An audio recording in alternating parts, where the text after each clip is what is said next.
everybody. Hello, hello, hello. If you guys can see me and hear me okay, let me know in the chat box to the right. Let's make sure all of the tech is working before we get started on the content. Let me know if how you guys are doing, how everyone is on this Monday afternoon. And, oh great, yay, hi Elizabeth, how's it going? All right, that is good news. I'm glad that you guys can see me and hear me okay. And if you guys are having trouble finding the chat box, it should be there to your right. And I'm going to be hitting you guys up for some comments. And oh, yay. Hi, Natalie. Hi, Thomas. Hi, Angela. Hi, Pierre. Hi, Michelle. Great win, Maximus, Shay, Albert. Great. Awesome. Excellent. Okay. Oh, I'm so glad. Yeah. Let me know how you guys are doing. I know we are in some crazy times right now. I know there's a lot of changes going on, and we're going to talk through some of those today. But Jesse says, just finished some Zoom law school. That is awesome. I do want to hear about that, by the way, how you guys are coping with classes online and how professors are coping with classes online, right? Because law school is old school. And I'm interested to hear how they're doing with all of that. Oh, greetings from Italy. Hi, Pierre. Oh my gosh, how are you doing over there? Is your family or your close friends, or is everybody doing okay? I know you guys definitely had the brunt of it. All right. Okay, guys, I'm going to also quickly go live on Instagram in case anybody is on Instagram, also wants to chat us up there. All right. Hello. Hey, guys. Live on YouTube at the moment, but in case anybody just happens to be on Instagram, you guys can follow along here as well. Feel free to chat me up in the comments below as we go through some of these things. I'm super interested to hear how all of this is affecting you guys. And oh, hi, Husto. How's it going? And hear, yeah, what are sort of the topics that are affecting you guys the most? So, as everybody knows, this is a very constantly changing, very dynamic landscape we're in right now. And so every few days, there's new announcements of things that are changing and things that are going on. But even though there is still a lot of uncertainty, and I know, law schools and law firms and things are going to be changing strategies and approaches in the coming months, I don't think that it's not a good idea, double negative there, but I think it's a good idea to still work with the information that we have. So to the extent that we are getting feedback from law schools and law firms and other legal employers and internships and things like that, obviously it is helpful for you guys to know this information as to where we stand right now. And then as things change, obviously we can continue to update, the approaches and things like that. But I know that some of you are actually in positions of needing to make decisions right now about certain things.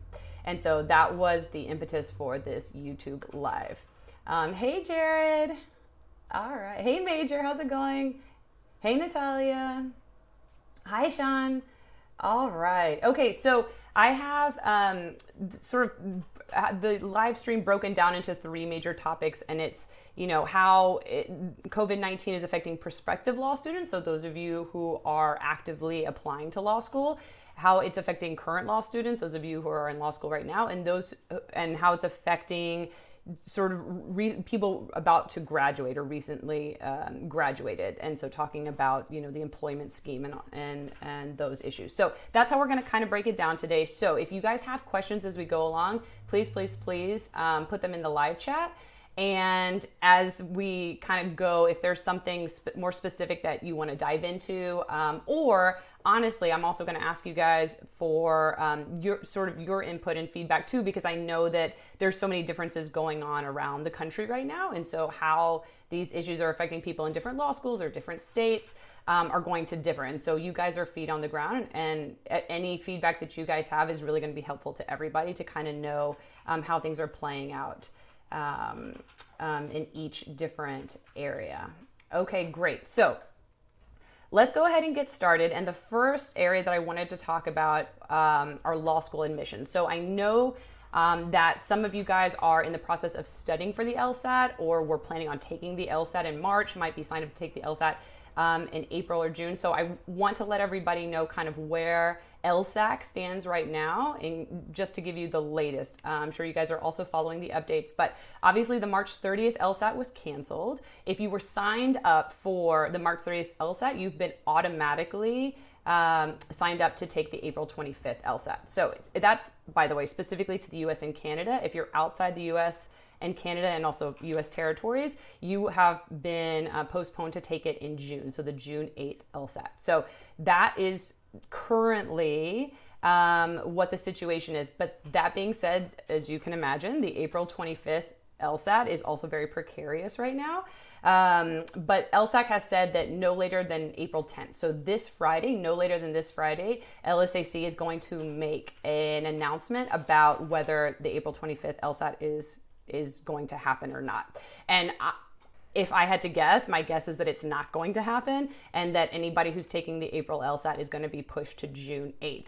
That being said, they've also on their website said that they are quote unquote aggressively looking for alternatives to be able to administer the test. So things like, you know, being able to take it from your own home, if they can also figure out how to proctor it in a way that, you know, prevents cheating and make sure that everybody's on equal footing. So let me know, guys, if you are one of the ones that was signed up to take either the March LSAT or the April LSAT. Let me know in the chat box. Yes, and Major makes the point, that's true. So they've also waived, LSAC has waived all fees if you want to go ahead and change your LSAT date from April to June or July. They've waived all fees until April 13th. So you can go ahead and make that change and not pay anything to do it. Is anybody in that situation signed up for the LSAT, studying for the LSAT? Because I'll talk about how that affects admissions in just a second. But one of the really cool, potentially interesting things that's coming out of this is that the GRE, they just recently, I think a few days ago, announced that the GRE can be taken remotely from your home. So you have to sign up for it. You have to show that you have sort of minimum requirements of just computer and internet connection and things like that. But you can take it from your home, which is interesting because, as you guys may or may not know, I think around 26 law schools accept the GRE in addition to the LSAT. So that is an option if you guys are getting a little bit antsy with wanting to have a standardized score and you either you haven't taken the LSAT yet, or you desperately want to increase your score.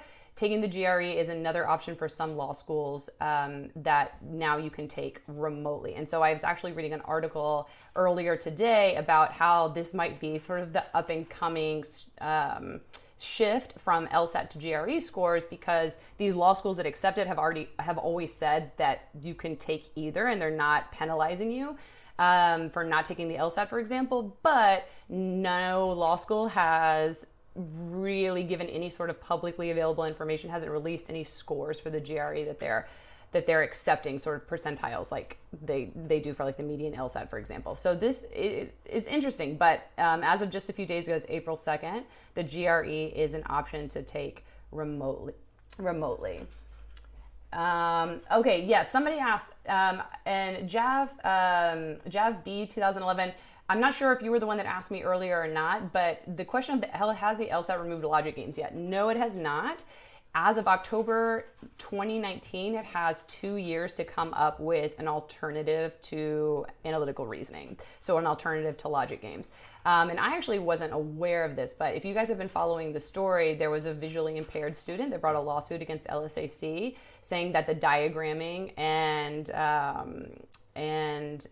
sort of the picture-esque written application of analytical reasoning was detrimental to visually impaired students. And so now the LSAC has to come up with a new version of analytical reasoning. So no, not yet. It's not going to affect you guys to the extent that you're looking to take the LSAT right now. That's going to be at least 2 years in the future. Oh, and Major says, I don't think that will ever happen. Yes, they're supposed to, but TBD on how that actually plays out. Yeah, super interesting. One of the questions that I know that the LSAT/GRE is really kind of taking into account and is really going to play into our admission deadlines, right? That's another question that I got, is how is the inability of people to be able to take the LSAT, how is that going to affect admission deadlines? And so, kind of the biggest response to that has been, everybody's sort of like CYAing all over the place, but is that every law school has a different approach, and they have their own decision, and there's no blanket statements, of course. So it is going to depend on the law schools that you guys are applying to. But the general feel is that law schools are going to extend their admission deadlines. And I saw a few articles on this, and it was pretty interesting. If you guys, sorry, from Instagram, I haven't been giving you guys all of the love.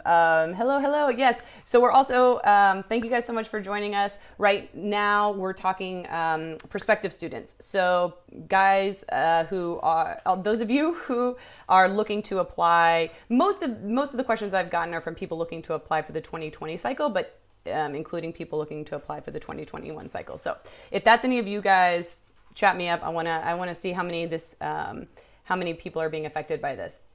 But with respect to admission deadlines, LSAC, because they're the biggest provider of the LSAT and also the logistics of how these applications get sent to law schools, they apparently did an informal survey of the different law schools back in March to see who would be willing to extend deadlines to the extent that COVID-19 continued to affect the law school application process. And they said more than 60 law schools came back and said, yes, we would be open to doing that.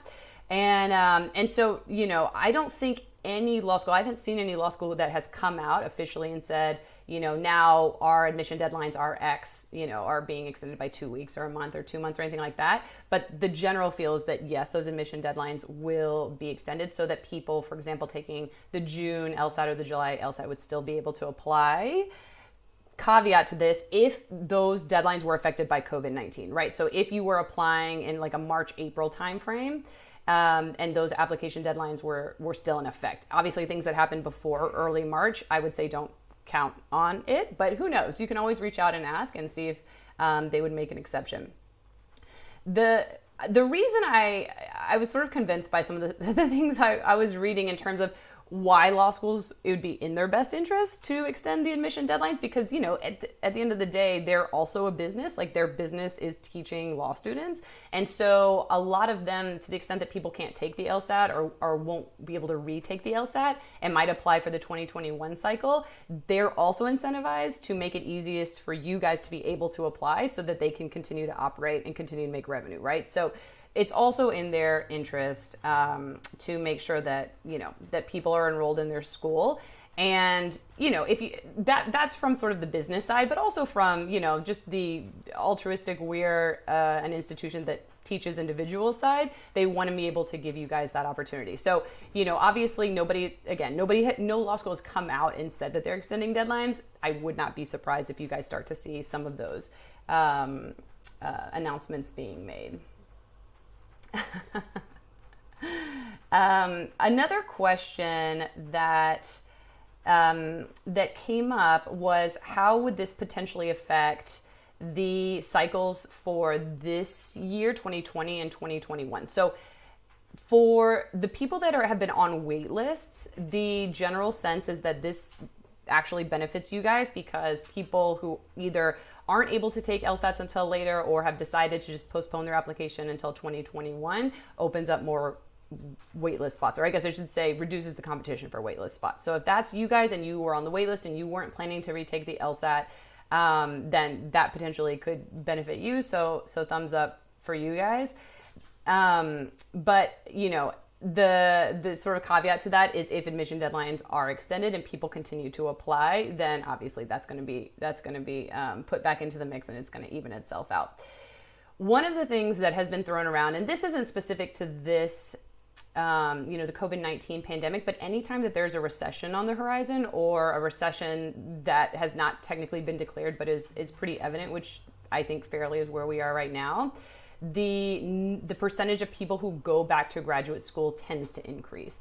And so for you guys looking to apply in the 2021 cycle, the feeling is that there's going to be what they call a counter-cyclical application cycle for this 1 year, where you'll see an increase in applications for 2021. People who either lost their jobs or have been put on reduced hours, or people who are looking to wait out the recession and take advantage of the job market in 3 years.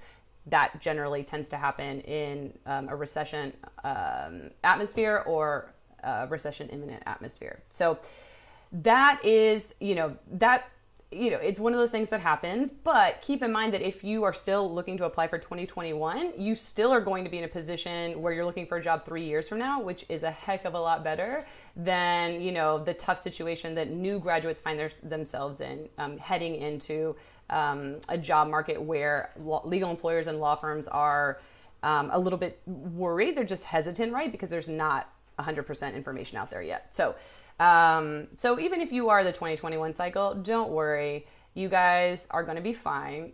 No, I'm not an economist, but no part of me doesn't think that the job market is going to be stronger in 3 years than what we're experiencing right now. All right. So the next, one more quick note on, I guess a couple things for those of you, and just almost all law schools are extending their deadlines. Awesome. Hello, universe. Yes, excellent. And then also let me know in the chat if you guys are prospective law students, current law students, or are about to be graduates, just to kind of get an idea for which part of this live stream is affecting you guys the most. And those of you who have asked questions, I'm going to go back and definitely answer those, but I just want to kind of get an idea of who is in what camp, just to make sure that I'm hitting all of the things that are most important to you guys. If you guys are in college right now and you are heading into the 2020 class and you're worried about pass-fail undergrad grades, I would say don't worry about pass-fail undergrad grades. Harvard has come out and said this, and I have no doubt that other law schools are going to make similar statements, but basically saying don't worry if you have pass-fail grades on your spring 2020 applications. We're not holding that against you. Nobody is going to be taking that into account. So definitely keep that in mind. And then one of the things, this is what Harvard said, but you could do this with any college or any law school, is if you want to, again, you don't have to really explain your pass-fail grades for spring 2020 because everybody knows what's going on. But if you wanted to make an addendum to your law school application and explain what was going on for you in spring 2020 and, okay, great. What was going on? Okay, so 1 second. So yeah, what was going on in spring 2020 for you, or how you dealt with it, or if you want to kind of use that as sort of an addendum personal statement, that's not going to hurt anything. But they basically come out and said you don't have to explain yourself if you don't want to. Yeah, so law schools, okay, and then, so those are admission deadlines. It's interesting, I haven't seen any announcements by any law school saying that they're extending their start deadlines. If any of you guys have heard any of that, chat me in the chat box to the right, but I haven't heard that at all. So what I imagine happening, there might be some delay. I'm not saying there's not. I'm just saying I haven't heard of any of it yet. So there might be some delay, but what I would imagine is more likely is that if COVID-19 is still having a really big impact and people aren't able to physically go to class, that they would continue the virtual classes and potentially scoot it back a little bit to accommodate those admission deadlines. But I would be surprised, for example, if they did something like delayed the start of, fall 2020 by, 2 months or a whole semester. That would really surprise me. But as we all know, things are happening. I'll keep you guys updated, but that's what I've heard as of now. Okay, so heading over to chat just to see where you guys are. So we have 1Ls. Okay, heading in 2020, we got to have a 2021. Accepted. Okay. Heading into 2020, 1L perspective starting in August. Okay. So most of you guys, so I'd say like, what, 70% of you guys are, no, I'd say terrible percentage breakdown. A third of you guys are headed into fall 2020. A third of you guys are currently in law school, and maybe another third are headed into 2021. Okay. Okay, got it. Okay. Excellent. Yes, and we'll talk about the summer associate classes coming up in a second. Yeah. Okay. COVID and the effect on admission cycles. Yes, Grace. So that's what we were talking about. That nobody has come out and officially said that admission deadlines are being pushed back, but the general sense is that they will be. And I was telling perspective. Okay. Yeah. And I was telling them earlier that LSAC actually took an informal evaluation of law schools, and 60% of them said that they would be open to the idea of pushing admission deadlines back. So I imagine we're going to hear something about that in the coming weeks and months. One of the questions I got a couple of times is about seat deposit deadlines. And so I know a couple of you guys said you've already made your seat deposit deadlines. Is there anybody who's on the fence about making seat deposit deadlines? There are seat deposits, because if any of you are in that camp, and I know that a couple of you sent me questions about that, the first thing I would say is reach out to the law schools that have these deadlines, because right now everybody is making accommodations and being flexible. Hi guys. And so there's no harm in asking. The worst they can say is no. So if you guys are on the fence, I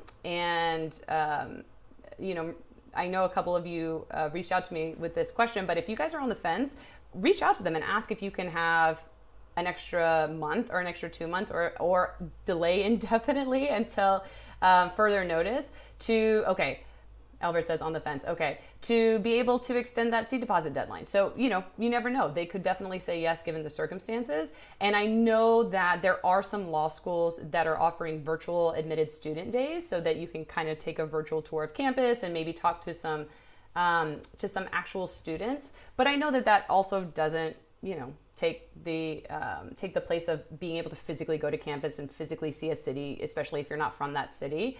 And so what I wouldn't say, I wouldn't point out the obvious. So if you reach out to them, if you're trying to get a seat deposit deadline pushed back, or just inquiring about the possibility of it being pushed back, I would not say that you're asking because you weren't able to visit the campus, because that's going to be fairly obvious. But I would just keep it open-ended and just ask it, is the law school making any exceptions or being flexible with the deposit deadlines, just because, as you can imagine, there's a lot of things going on, a lot of questions on the table. And I just wanted to see if that was something the law school had considered, right? Keep it open-ended, non-accusatory, right? Just, everybody responds so much better to friendliness than the immediate reaction of going on the defensive. Okay, do you think accelerated GPA? Okay, I'm on the fence. Okay. And then, also, I know that the seed deposits are going to change. I don't know if we're talking $250 or $500, and I know every dollar matters right now. So I would definitely ask, and if they say no, I personally, if you're asking me personally, what I would do is I would make them both if you're between two law schools, because the next, I would say 3 months are going to be obviously very critical in determining what happens and how the situation develops. And if you're able to give yourself those 3 months for $250, I would. Especially when different law schools might be taking different routes in terms of when they start, or if they continue to be virtual, or as we'll talk about in a minute, what they're doing with OCI. So those are things that I would definitely allow yourself to be able to have time to do. Okay, Grace says, I've noticed that I'm still waiting on admission acceptance from schools I've been applied to a while back. Yeah. That doesn't surprise me, Grace. Yeah. Everybody is kind of frantic and doing the best they can. But if you are wondering where they are in the process, by all means, reach out to them. Don't expect an answer right away, but, just a very polite, hey, just wanted to reach out and see if COVID-19 is delaying decisions that would have otherwise been made, and they'll likely come back and tell you, yes, they are, and maybe potentially even give you a deadline for when you can expect to hear back. Okay. And yes, Malik, I see you, and Bob, I also see you. And so, yes, we're going to get to the job market in just a second. So I want to finish let's see. Okay. So prospective students, I know you guys are in a tough spot. I know, with the cancellations of the LSATs and potentially admission deadlines, being pushed back, it's unstable ground right now. I do think we're going to get some more information in the coming months, and there's no way that they're not going to make accommodations for people who straight up could not take the LSAT for 6 months.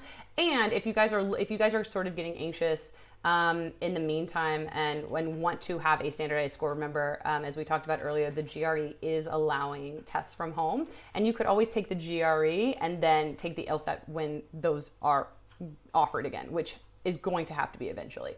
So that is another option for you guys as well.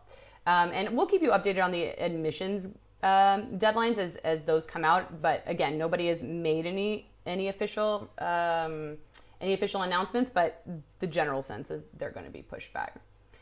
All right. So for those of you who are currently in law school, and I know that's at least a third of you guys here on the call based on comments alone. How is it going with classes? Are the virtual classes going okay? Are the professors handling those okay? I know that law professors and the law school legal industry in general tends to be pretty old school. I'm just curious as to how you guys are handling that. Is there a little bit of heartache from not having the Socratic method, or are you liking being able to just have these lectures? I'm super interested. So for those of you who have been following this or are currently in law school, pretty much everyone has gone to virtual classes, right? Pretty much everyone is doing classes online and law school exams online. And the big sort of development that's coming out of all this is how grading is going to happen for spring 2020. And if you guys have been following the news, you've probably read about different law schools adapting different policies and how that has either led to outrage or not.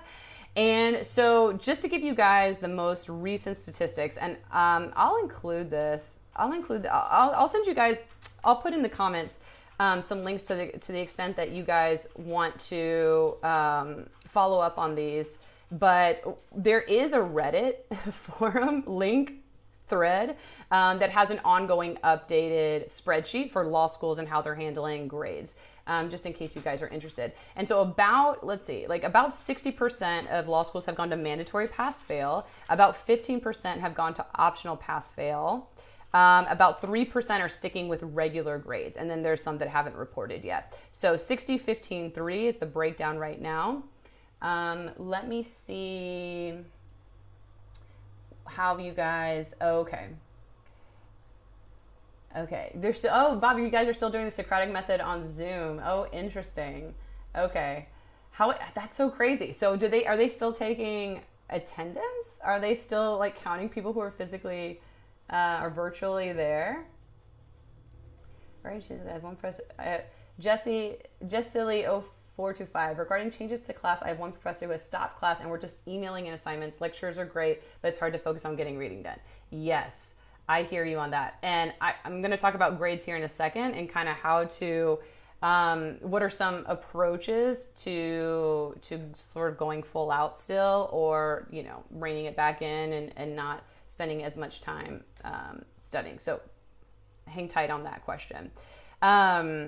But just to give you an overview of kind of what the rationales are for this. So mandatory pass-fail, the idea is that for the law schools that have adopted it, that they want all their students to be on equal playing field. And since COVID-19 is affecting everyone differently, They want everybody to have the same opportunity to do well, and because that can't be ensured with grades, they're going mandatory pass-fail across the board. So people who are themselves sick, or who have young children at home, or partners who maybe have lost their jobs, or if they're working part-time and have lost their jobs, or caring for sick relatives, things like that. They want to make sure that there is not this view that if the people who opt to take the grade, to take a letter grade, did well, and if you have a pass fail on your transcript, then it looks like you opted not to because you either didn't want to do the work or you didn't think you were going to do well or something like that. So they want to take that completely off the table. And that, just to give you an idea, in the T14 world, most law schools have adopted that. Although, to be fair, in the T14 world, a lot of them don't have letter grades either, or they don't put a lot of emphasis on letter grades anyway. So that's not that surprising. And then the optional pass-fail is about 15%, basically where they're keeping grades, but after you get your grades, then you get to make the decision across the board whether or not you want to keep the grades or go pass-fail. So you can't pick and choose, okay, I want this A and this A minus and this B plus, but I want to go pass-fail on, B minus or C plus or something like that. It's an all or nothing system for most of these law schools. And the University of Michigan and Georgetown have adopted optional pass-fail.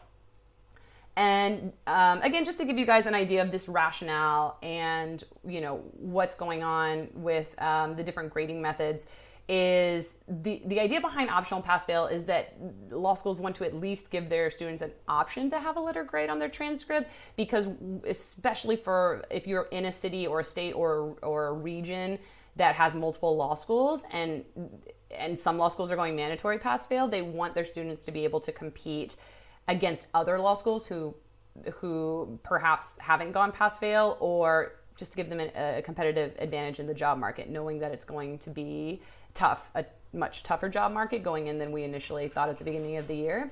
And so that's the rationale behind at least offering a letter grade. And I'm curious what you guys think about that, honestly. Let me know in the chat box if you guys are pro mandatory pass-fail, optional pass-fail, or regular grades, because I totally understand the arguments for each system, and I'm curious to what you guys think, or what your law school has adopted, if you guys are currently in law school, and if you're in agreement or not with what they decided. Because one of the articles I was reading was talking about how you go to law school, you pay a bunch of money, obviously, you're there for the education, but you're also there for a product, and to be able to make yourself marketable for a job, and grades are a huge piece of that marketability. And so that's one of the arguments that people are making in favor of at least optional pass-fail and keeping letter grades on the table. And then we have the law schools that have kept regular grades, and these people are getting some heat for sure. So the biggest one that you guys may have read about is the University of Chicago, just because it's a T14 school, and it's the only T14 school that has kept a regulatory grading rubric, which means no optional pass-fail, no mandatory pass-fail, and as far as I could tell, no ability to.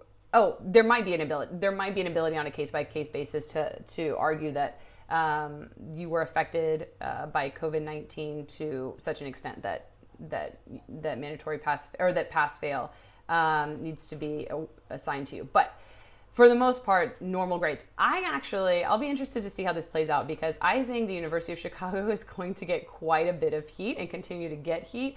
And I would be very surprised if, even after exams happen and after grades come out, if they don't then adopt a policy at some point along that timeline that results in them allowing people to choose pass-fail. Because, and this happened with the University of Arizona too, but when you start making the policy where people have to prove that they've been affected by COVID-19 to a certain extent to be able to qualify for pass-fail grades, that creates a whole lot of issues, not the least of which healthcare and privacy issues. So I'll be interested to see what happens. But that's what University of Chicago is doing right now.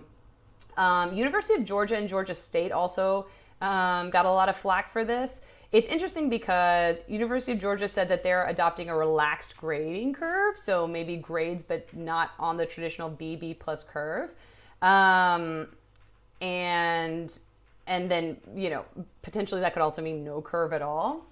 And so that's sort of interesting. But of course, with the regular grades, the counter argument to just sticking with regular grades, even though it potentially, having that grade could make you more competitive in the job market, is that it, of course, unduly affects some students rather than others, and especially people that have young kids at home, that have sick relatives to take care of, things like that, are not going to be in the same boat as people who don't have those responsibilities.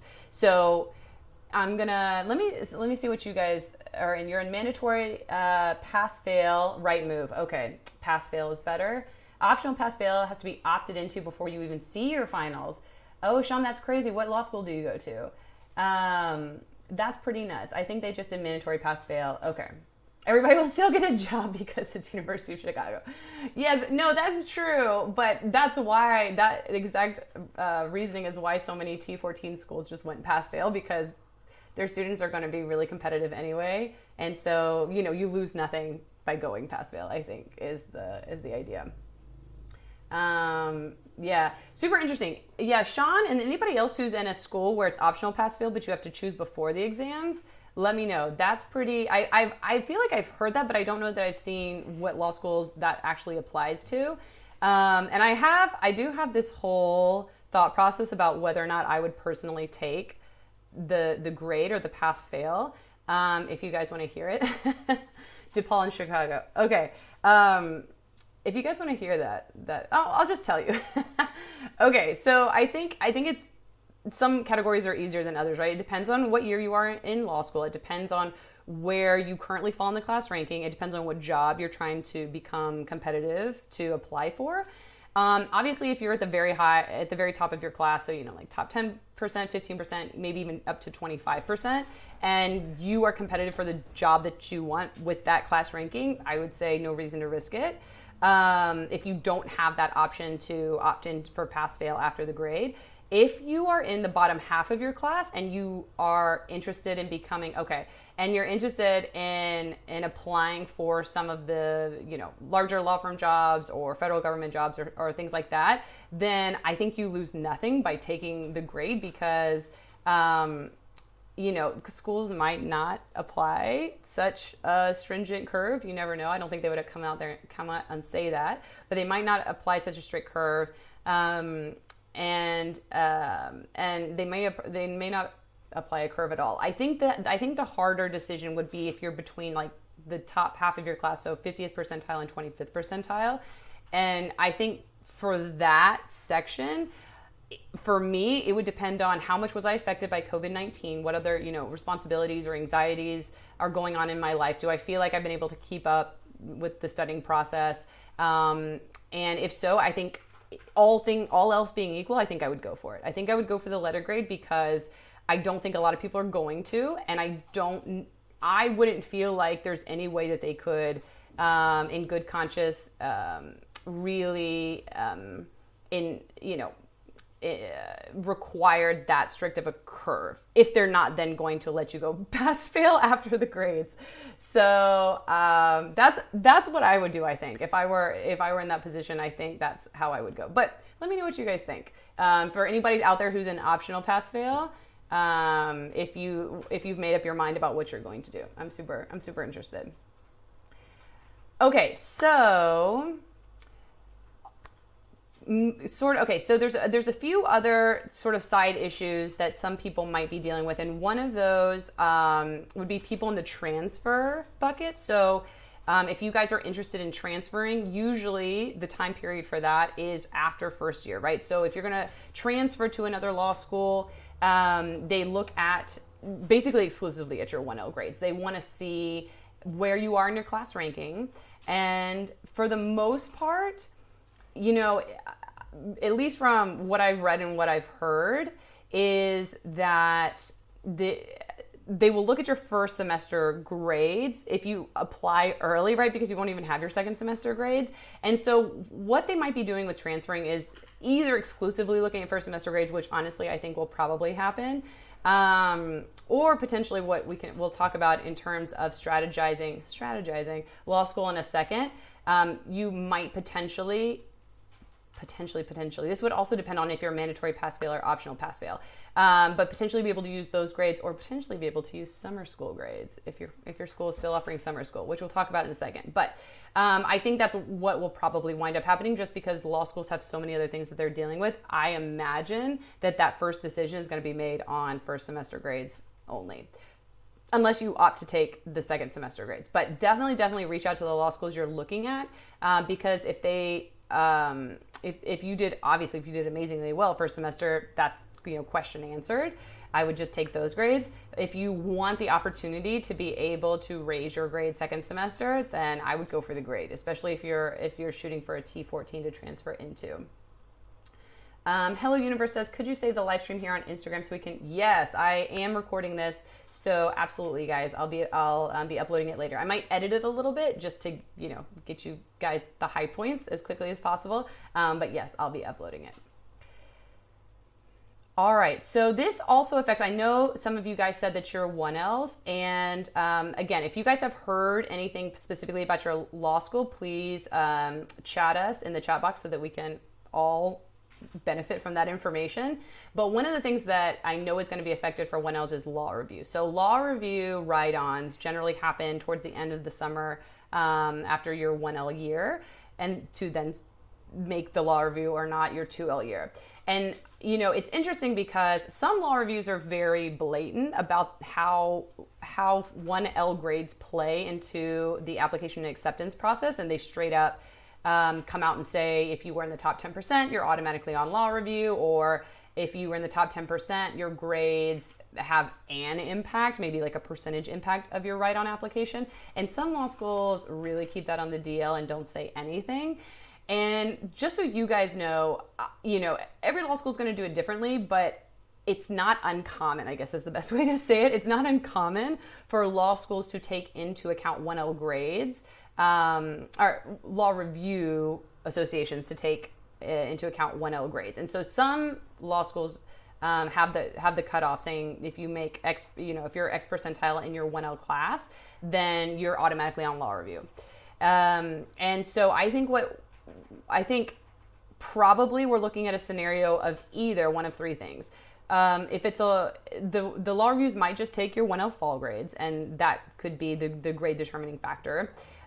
They could, just as normal, I guess I would say, they could take your 1L fall grades to the extent that you guys are mandatory pass fail and make it just a portion of the application. So if in another year, another universe, they were all or nothing, you 100% automatically get onto law review, or you don't. You don't not get onto law review. You automatically get onto law review. They might just make it a percentage of your application.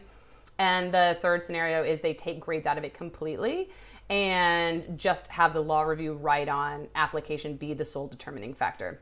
So since if your law review is one of the ones, which is going to be almost everybody who's not going to tell you how they're going to deal with that, I would make my decision about taking a grade or not based on job prospects, honestly. So whether that's 2L OCI, or if you're a 2L looking to be competitive for another type of job, I don't know that I would necessarily make a decision based on law review, since I think my assumption will be that grades won't play as big of a role because they don't have the full year to go with, which means though that if you want to make law review, that you're going to have to probably work a little bit harder, even if you have top grades, because it's going to be a little bit more competitive. So keep that in mind about law review. What do you guys think? Okay, so Bob says, I'm a 1L at St. John's. Law review's calculation is 67% grades and 33% the writing competition. Wow. There's a rumor that the writing competition will count slightly more this year. Oh, that is super interesting, and even more interesting that they are public about that. The fact that, what percentage is grades and what percentage is writing competition. And so, okay, so that's interesting. Yeah, I mean, I would, try a little bit harder to the extent that you have the time and the bandwidth and the flexibility to be able to do that. Put some additional effort into the write-on competition. because, I do think law reviews are going to be changing it up because of the lack of 1L spring grades, to the extent that you're not in a grade mandatory law school, which is not very many of them. All right, we have... Oh, Marissa asked, do you think schools will be more open to accepting transfer students in the next few years? It sounds like it's a situation that's very few and far between up to this point. So talking about just this school year, I don't know that I would say they'd be more open to accepting transfer students than usual. I guess my gut reaction is that it'd be about the same number. I don't know why they would have an additional incentive to take on more transfer students. But if anybody has reached out to anybody and tried for transfer applications, let us know. But I wouldn't imagine that they would be taking on more or fewer. And then for future years, I definitely wouldn't speculate any further years into the future. I wouldn't imagine that, transfer applications would necessarily be affected after that. So, we'll talk about here when we transfer to sort of the focus on job opportunities. But I would imagine that as soon as the law schools were caught by surprise, right? So, in early March, that's when the pandemic reached a peak in the United States and social distancing became really important. And so they didn't have an entire semester to plan for how they were going to treat grades and exams and things like that. My personal sense, is that by fall 2020, they are going to have a plan in place where they resume grades, even if that's virtual learning, even if that's virtual exams. And so I think once, fall 2020 happens, like the whole law school machine is just going to pick up from there. I don't think, again, personal opinion, I'd be very surprised if anybody really gives much more of a thought to spring 2020 grades after this first cycle. And we'll talk about this first cycle in a second, but looking forward into 2021, 2022, I highly doubt it's going to make a difference. They'll just calculate your GPA with the grades that you have. That is my assumption. Of course, we'll have more information as things come out, but that's what I would assume happens.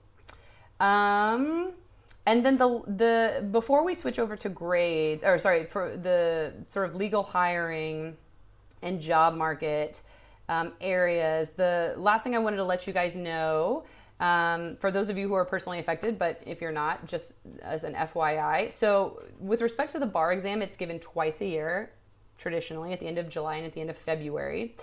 And basically the NCB, which is the organization that proctors the bar exam, it's in charge of the content, told every single jurisdiction, every one of the states, that they would be able to make their own decision about whether to go ahead and offer the exam in July or push it to either early September, which would be September 9th and 10th, or late September, which would be September 30th to October 1st.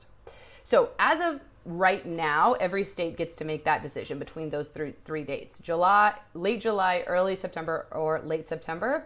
But they said no later than May 5th. So within the next month, the NCB is going to make an announcement that says whether or not states can even give the July exam. So again, if I had to guess as of today, Monday, April 6th, I would say that the July bar exam does get permanently postponed and that no jurisdiction is allowed to give it. That would be my guess.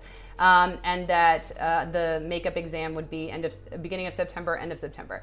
That doesn't, of course, eliminate the concerns of social distancing, so they're still going to have to figure out logistically how that happens, if September is even feasible. And if it's not, they might push it back to February and just cancel the July cycle altogether and just have February be the next date. There's only 4 states that have come out so far and said that they are postponing the bar exam until fall 2020. And that's Connecticut, Hawaii, Massachusetts, and New York. So if you guys are in any of those states and potentially studying for the bar, they've already said July's off the table. And just to reemphasize, July could be off the table for everybody. It just has not yet been officially announced, and it won't be officially announced. Well, it will be announced within the next month, by the latest May 1st. All right. Is anybody affected by the bar exam? Are any of you guys about to graduate and study for it? Really interested to hear if you guys are, taking sort of a slower studying schedule approach, since you likely won't have to take it until September. Really interesting though, if you guys have heard of this. So several different states, there were some professors in Ohio, and then there was a petition going around in Florida for students who are advocating for a diploma, like a quote unquote diploma privilege, which would basically mean that for graduating 3Ls, you could go ahead and start practicing until you're able to sit for the bar exam.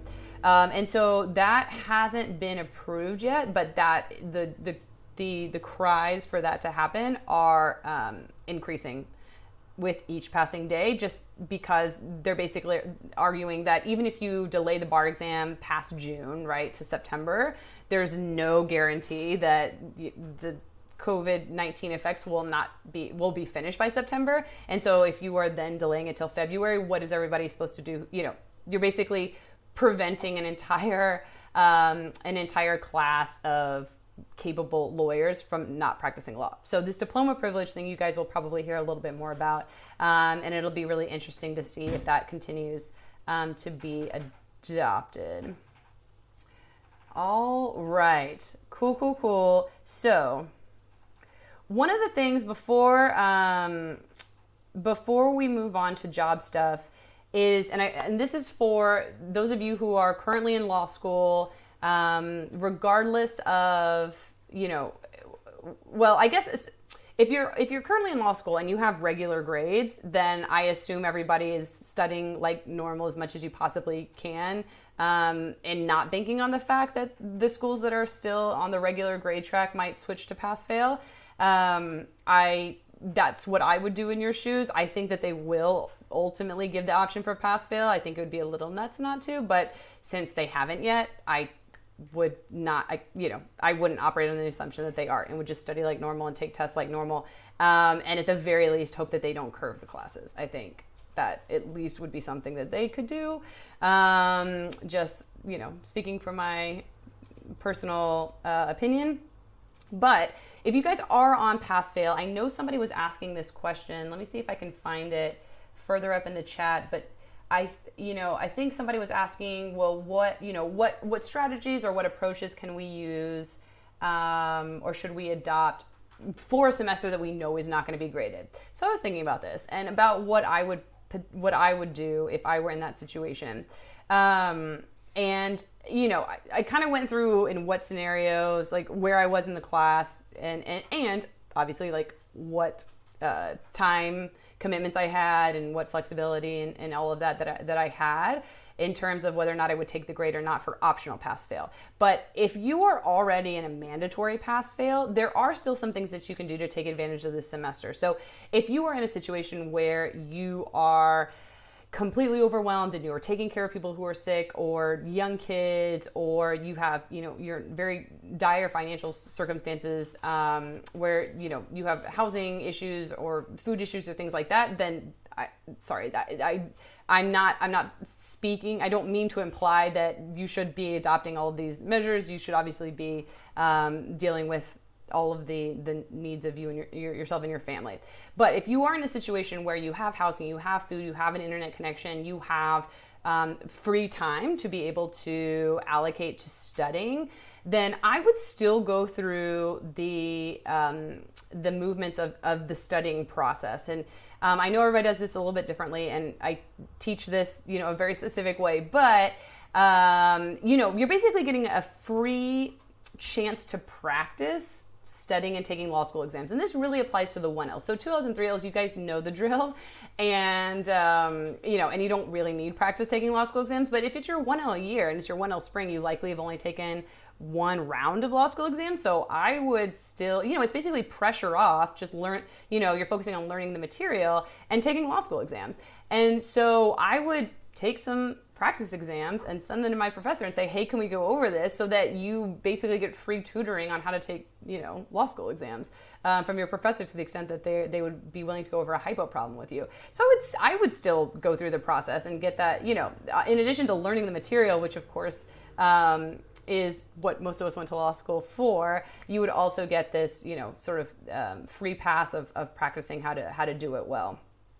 The other thing to keep in mind is if you're a 1L, you can still use, if you guys are in legal research and writing, which pretty much everybody, I assume, is, you can still use your 1L brief or your 1L memo, whatever you guys are writing, and use that as a writing sample. So you could still, spend the time putting in effort and energy into writing a really good brief or a really good memo, and then you're in the clear for writing samples, and then you don't have to worry about, writing a law review comment in the fall of 2L year, the spring of 2L year. You'll have your writing sample for whatever applications you want to submit, job applications you want to submit, and you're good. So so feel, I think that's a good reason to stay committed and put some effort in.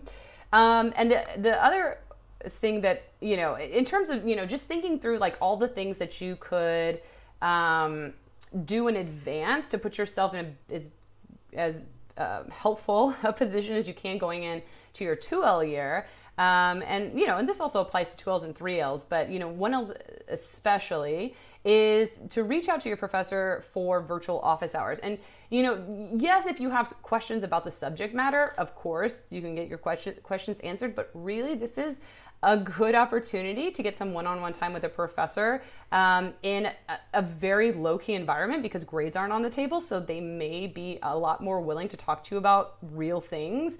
And not only get your questions answered, but kind of, start to build a relationship with them, professional relationship, of course, but a professional relationship where you can ask them about, their careers and also the subject matter that you're studying.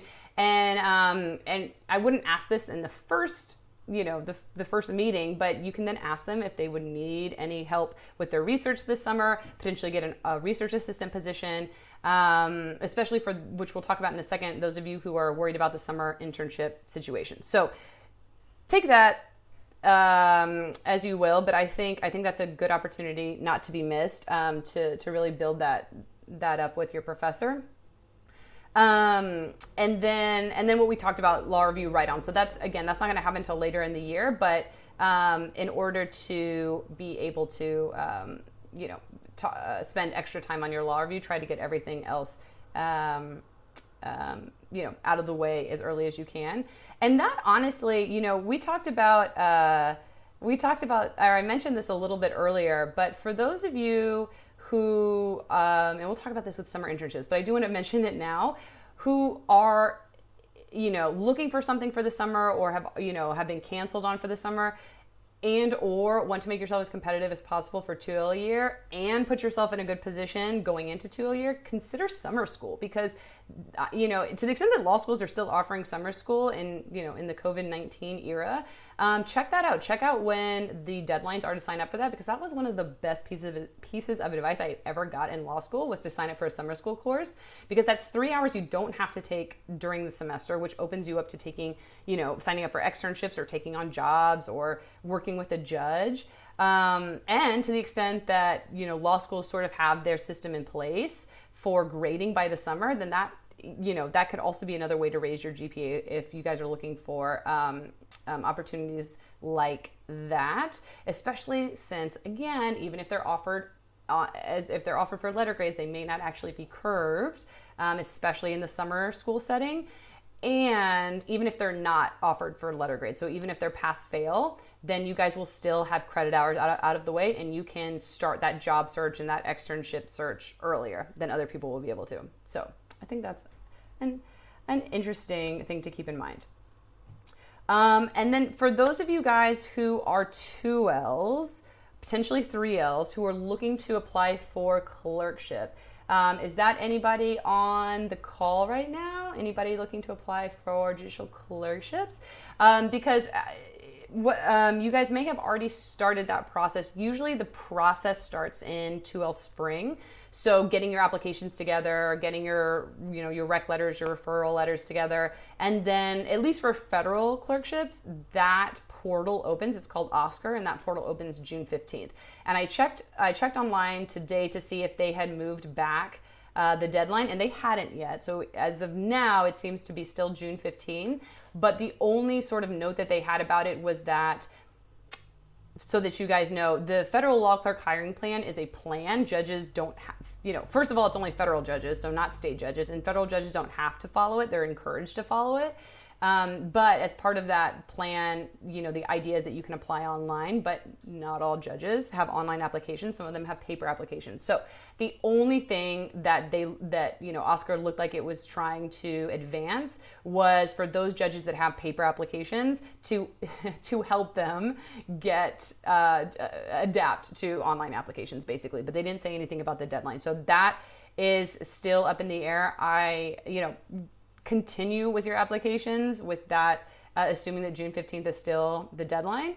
And then, of course, if there are any updates on that, I'll keep you guys updated. But as of now, June 15th is still that deadline. All right. So talking about jobs, talking about summer internships, I know this is the piece that a lot of you guys are most, interested in or worried about. And so I want to make sure that we talk about that. And sorry, really quickly, let me answer a couple of these questions that had to do with the academic side. So are summer school grades easier? Okay, so my personal experience is that yes, they are, based on the summer school class that I took what sort of anecdotally what was described to me. So basically, summer school classes, not a lot of people sign up for them. So they're smaller, they're more laid back, they're usually not as intensive, and they will never say this, but I think that there is an assumption that can be made that they may not be graded on a curve.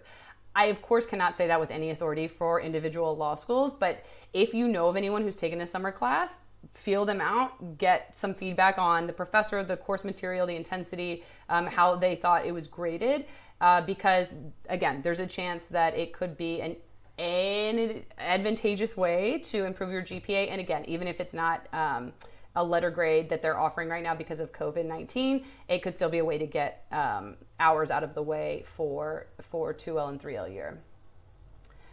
Chelsea says, my entering 1L summer start course was canceled. It was an entering class torts law.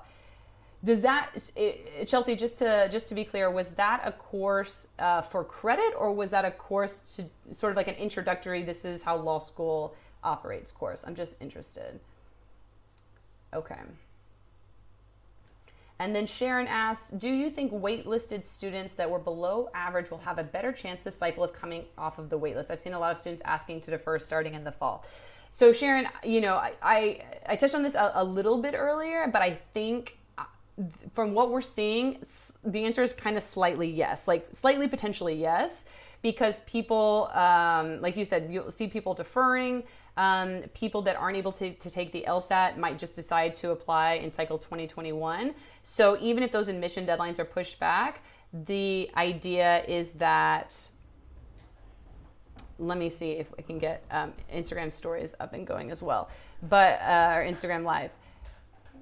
But the idea is that, yes, there's a slight advantage for those who are waitlisted as opposed to other years, is the general consensus. So, we're hopefully going to see some actual numbers, some actual statistics that come out over the next couple of months, but that's the general feeling.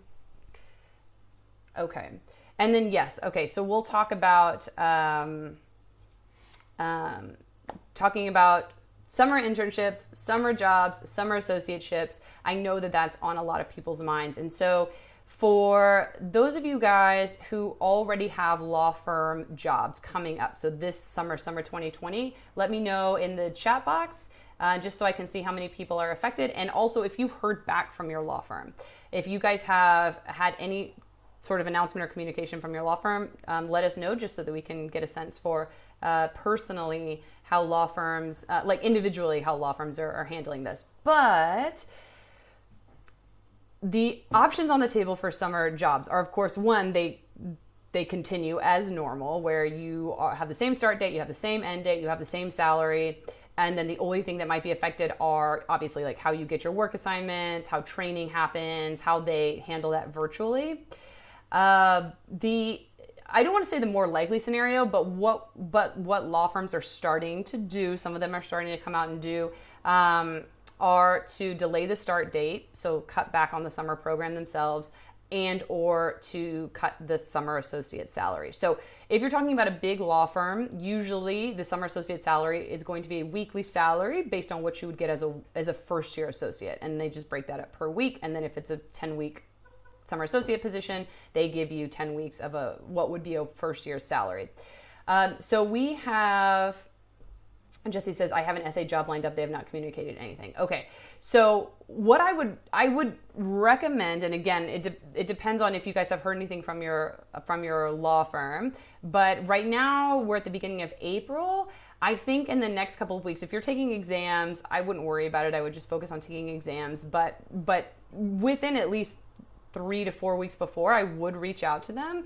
And if you guys want to reach out now, that's perfectly fine too. And just ask if they, have any information, if they're thinking about making any changes to the summer program. Most of them will probably tell you, we will be announcing something publicly as soon as possible, meaning they don't want to come out and tell you that they're cutting the program or reducing the program preemptively. But it is something that you guys need to know, because if that is happening in any capacity, then you need to have that information to be able to look for additional summer internship jobs, for example, or summer internship, even if they're unpaid positions, right? And so, there's been a couple of, as of this morning, there's been 2 big law firms that have come out and made these decisions publicly. And one of them's Cooley, and they cut their 10-week summer associate program to 6 weeks. So it's June 15th to July 24th. And then summer associates will be paid only for those 6 weeks, not for the full 10 weeks. And then Sidley came out and said that there is a delayed start date until June 1st, but that they are paying the summer associates for the full start date to original start date to end date. So the compensation will be the same, but the program won't start until later. And so, to the extent that you guys haven't heard anything, don't be surprised if they start shortening summer programs, or at the very least, if they're still going to pay you the same, to delay the start dates to help them understand how they're going to deal with this virtually. Because the deal with summer associateships, at least at big law firms, and it's sort of interesting. Hey guys, oh good, I'm back. I made it back on Instagram Live. Excellent. Right now we're talking about summer jobs, summer internships for summer 2020. And, it's sort of interesting, but the summer associateship experience is, just as much about them selling themselves to you guys as it is you guys selling yourselves to them.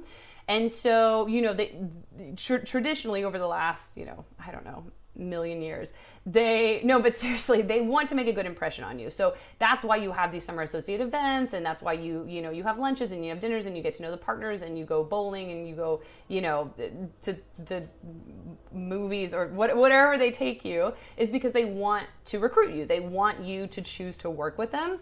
And so part of that is wanting to give you substantive summer associate work. So it's not just, doc review, or, read this 50-page law review article and tell me what it says. They ideally want to give you some form of substantive work so that you can then associate that law firm with giving young associates substantive work and wanting to work there, right? And so, and just speaking from the other side, when we had summer associates coming into the office, it was sort of this all hands on deck. Who has a project they can give to a summer associate that's simple enough that you wouldn't need 5 years of experience to do, but substantive enough where you feel like you're actually contributing. And so that's, I think, going to be the biggest struggle for law firms right now, because they want to give you guys substantive work, but everybody is busy, crazy, trying to figure out how to keep clients and keep deadlines and keep their full-time associates employed. And so I think that is the struggle that law firms are going to have going into the summer. So I imagine that the projects may not be as substantive if they're not able to give you guys substantive virtual training. That you might see a lot of, like research assignments or, review this long document and give me a summary type stuff. But again, that's far better than having an entire associate summer associate program canceled. So, keep us up to date. I want to hear what you guys have, what your law firms have communicated.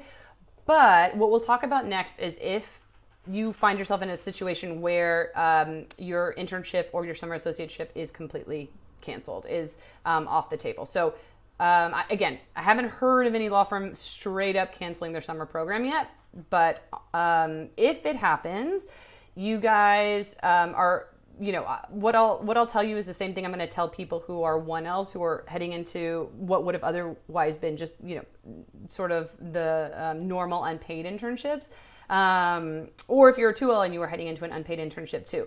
And just so that we're clear, there's absolutely nothing wrong with that. The total goal of summer internships is to get experience. And so if you're paid, that's obviously a huge bonus. It's a huge benefit, but that's not the necessary function of a summer internship, especially for 1Ls. It's to get experience. And so what I would do if I'm you guys and I haven't heard back from my summer position yet, I would send a check-in email. I would, keep it short, keep it light, keep it non-aggressive. Let them know that you're checking in and you want to see if they've made any decisions about the summer program, because the answer could be yes, we're totally going forward with the summer program and we just haven't let you guys know that yet. Let them know that you're still excited to start and that you're, hoping to hear back soon.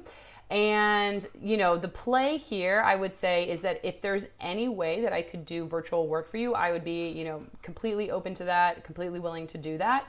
Because again, you want the experience, and a lot of people are going to be in positions where they're looking for virtual experience. So to the extent that, there's anything that they will allow you to do virtually, that's the point that I would drive home.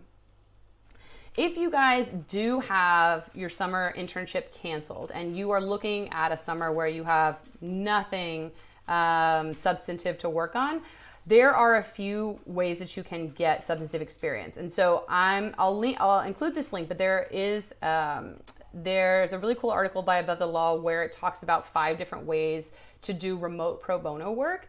And so you could absolutely reach out to those people. Pro bono organizations are always in need of, additional hands and additional help. Of course, the only difficulty in that is the training aspect, right? They're not going to have the people and the manpower to be able to train 100 new extra people, but potentially in an organization that does asylum applications, for example, they already have those intro presentations created, and to the extent that they're willing to give them virtually or conference call style over Zoom, then you could potentially start working on an asylum case, for example, or a remote bond hearing for an immigration case. So those opportunities do exist out there. The other thing that, like I said, I'll send you guys that link, but the other thing that you can also do, as we talked about, is reach out to your professors. If you're a 1L, it can be the professors you have now or had last semester. If you're a 2L, it could be any of the professors you've had so far. And if, again, this is you looking for something substantive to do over the summer, reach out and ask if you could help them with their research in any way.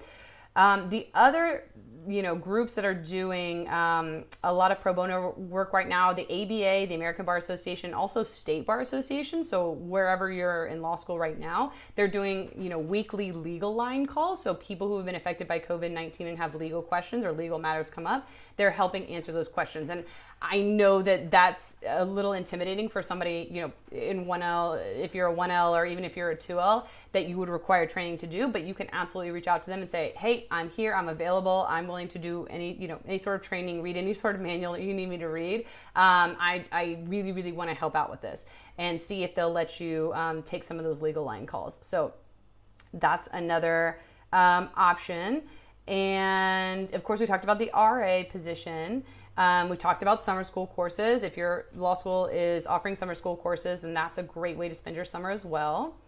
And there was one other thing, and this is a little bit of, worst case scenario, but again, you want something legal on your resume for the summer. And to the extent that you're not having making any progress with where you were, planned on interning with, you can't find any pro bono work, any organizations, any bar association that will let you help out virtually. If you can't, if no professor will let you help with your research, you could always, and this sounds crazy, but it's not, like you could actually research and write your own law review article. And to the extent that you guys are either headed into law review or currently in law review, you'll know that you have to write a note, like a law review note or a law review comment, which is like a 40 to 50 page paper on something legally related. And so to the extent that you can't find anything else, you can always research and write your own law review article, either on something that really interests you, like the current state of, the immigration process in the United States and the immigration courts, or you can do something COVID-19 related, because there's a lot of discussion going on right now about, insurance claims, and force majeure clauses, contract disputes, things like that, about, global pandemics that may not, word for word be involved in contracts. And so that is also something that you can do to be like, hey, so when you get to an interview next year, you can tell the legal employer, I reached out here and here and here and here, and I got no traction, so I just decided to take the initiative and write my own law review article, which is amazing and shows resiliency and determination and all of the great qualities that legal employers love. So definitely do something to have something on your resume so that you can continue to make yourself competitive for the job market coming up. Okay, let me check really quickly to see if we have any questions. Yes, I am going to save the live stream. Yes, that will be updated, so uploaded. So don't worry. Let's see. A professor recommended reaching out saying I'm flexible with any changes without asking for an update on the plan. I worry about coming across as impatient. Thoughts on how soon to send that? That's with respect to the summer internship. I think it's fine to send an email now. I also think it's fine to send an email in 2 weeks. I think most places are going to come out with like an announcement email. But I also don't have a problem with sending it right now, because you have to keep in mind that these emails aren't going to be priority for people that are trying to keep an organization running. And so if you send an email now, then you can very nicely follow up in 2 weeks and say, hey, following up on my previous email, just wanted to see, what the plans were for the summer internships this year. And then that sort of gives you like a nice runway to be able to follow up in a non-aggressive, non-threatening way. And you can say, you don't have to ask what the changes are. You can just say, just checking in to see if there have been, any alterations to the summer internship, or, just checking in on the summer internship. Just wanted to let you know I'm still excited. I'm still, I'm very much on board to do anything and everything virtually. Please let me know if there's anything I can do to help in preparation or training to make, the transition easier. Something like that. Let's see, from Innisfree, I have an essay. They emailed and called me about 2 weeks ago, said it will still happen. I just sent past paperwork. Oh, that's so exciting. Oh, that's so wonderful to hear summer associate locations confirming that they're going to happen. That is awesome. I'm not a pessimist by nature. I do, however, I would take any sort of commitment to a full summer program with just the slightest dose of skepticism, and just don't be crazy surprised if they wind up delaying the start date or wind up cutting the program a little bit or pushing it back a little bit. So just keep that in mind, just so you're not blindsided if that does wind up happening, even if you've gotten a confirmation from somebody. And I guess that's just the skeptic in me, right?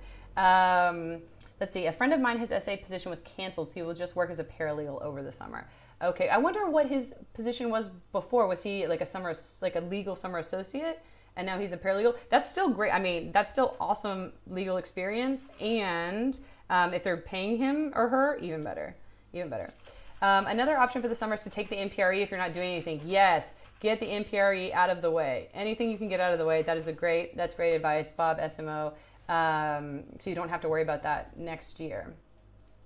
Jason Carroll, what would be the best niche legal area to target that can more often be worked on? Okay, we'll talk about sort of like long-term legal, or I guess that's short-term too, but we'll talk about legal niches in just a second. So that's summer associate programs, summer internships.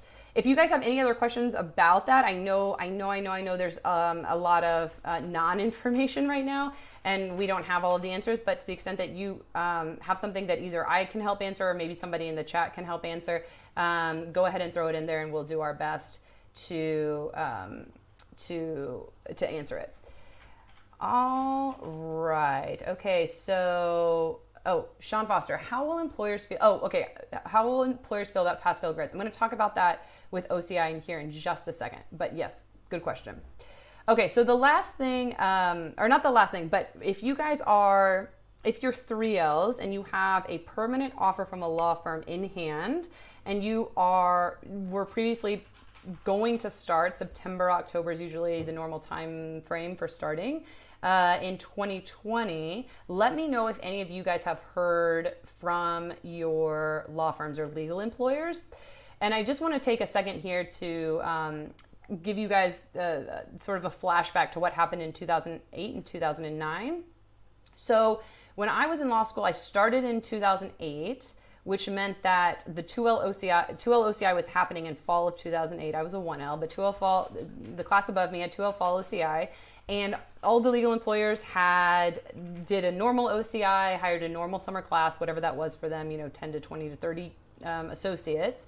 And then the legal industry really hit the brunt of the economic recession in right after that, September, October of 2008. And so what wound up happening was law firms were sort of stuck with these huge classes of associates, kind of, not dissimilar from what we have now. And so they didn't cut programs, they didn't rescind offers. A lot of them wound up having the summer associate programs, but what wound up happening to that class, the class above me, was that a lot of people got no offered. So whereas they usually would give, 98%, offer rates to these law firms, now you were seeing like 50% or 40% offer rates. So much, much less, because they couldn't afford to keep on a full a full first associate entering class.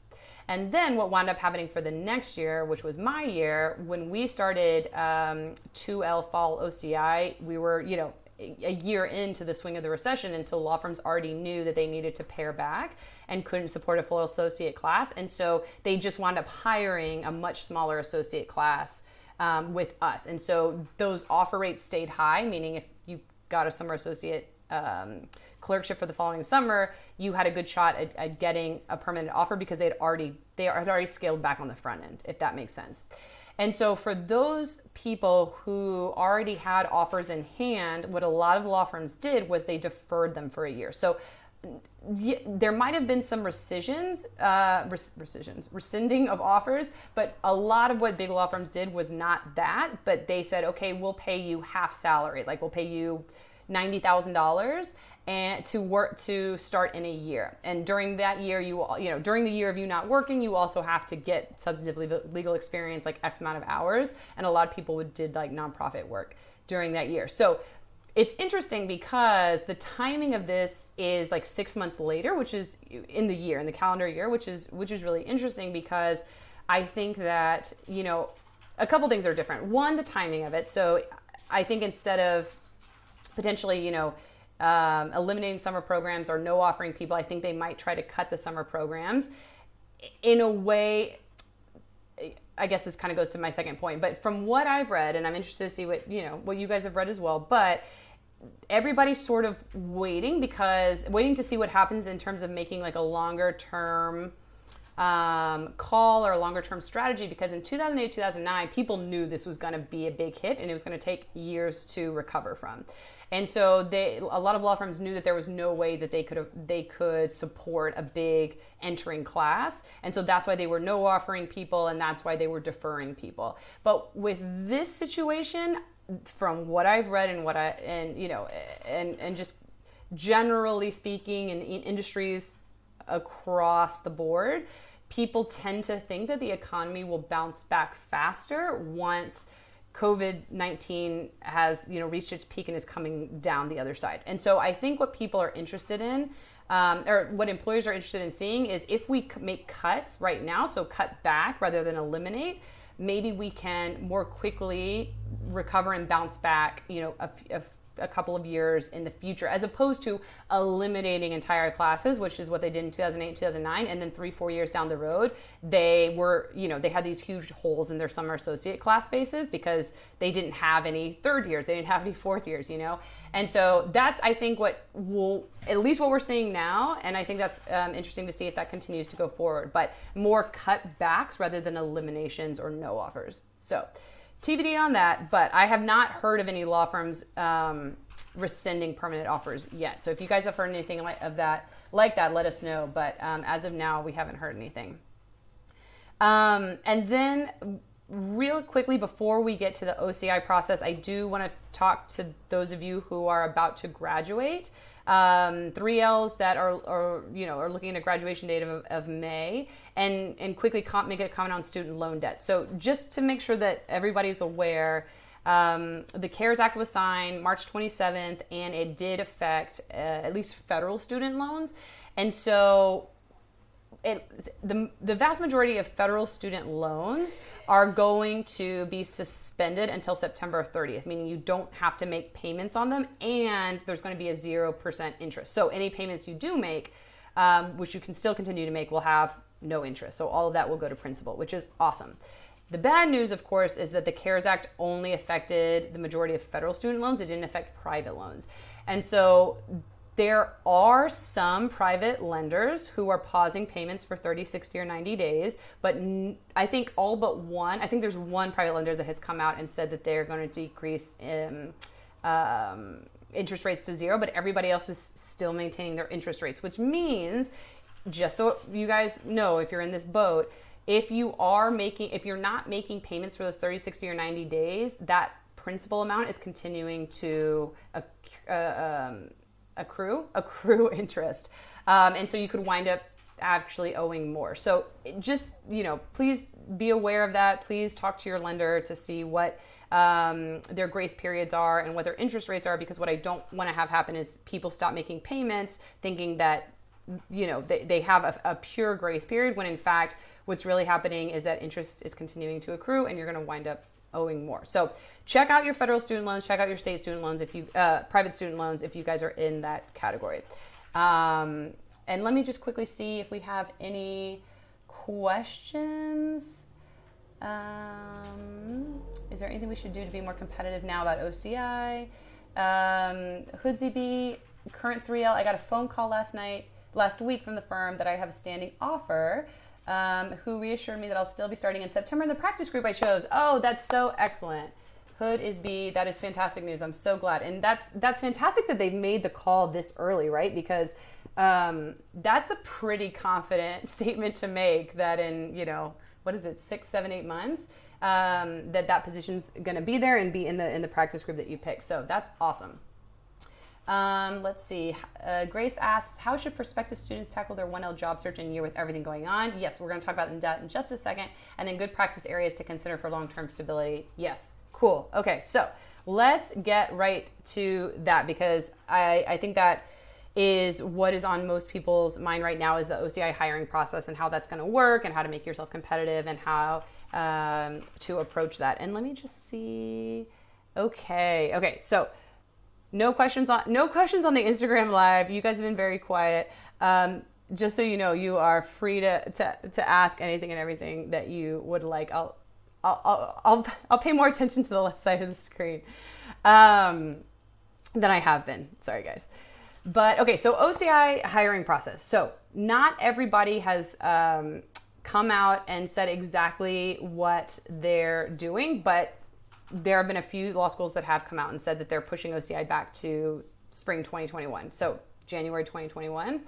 And Columbia is the first to do it. University of Chicago has said either late fall semester or early 2021. I would assume it's going to wind up being 2021. And I'm also going to assume that my assumption is that a lot of law schools will start to adopt the OCI pushback, because that not only gives you guys an opportunity to get another a semester of grades for those of you who are on mandatory pass-fail, but that also gives the law firms some cushion to figure out how big they want to make their summer classes, which is also really good news for you guys, because I think that the more time they have, the better for you as well, because if they had to make a decision for hiring needs in, July or August, that's going to likely be a lot fewer than if they get, 6 more months. And, if COVID-19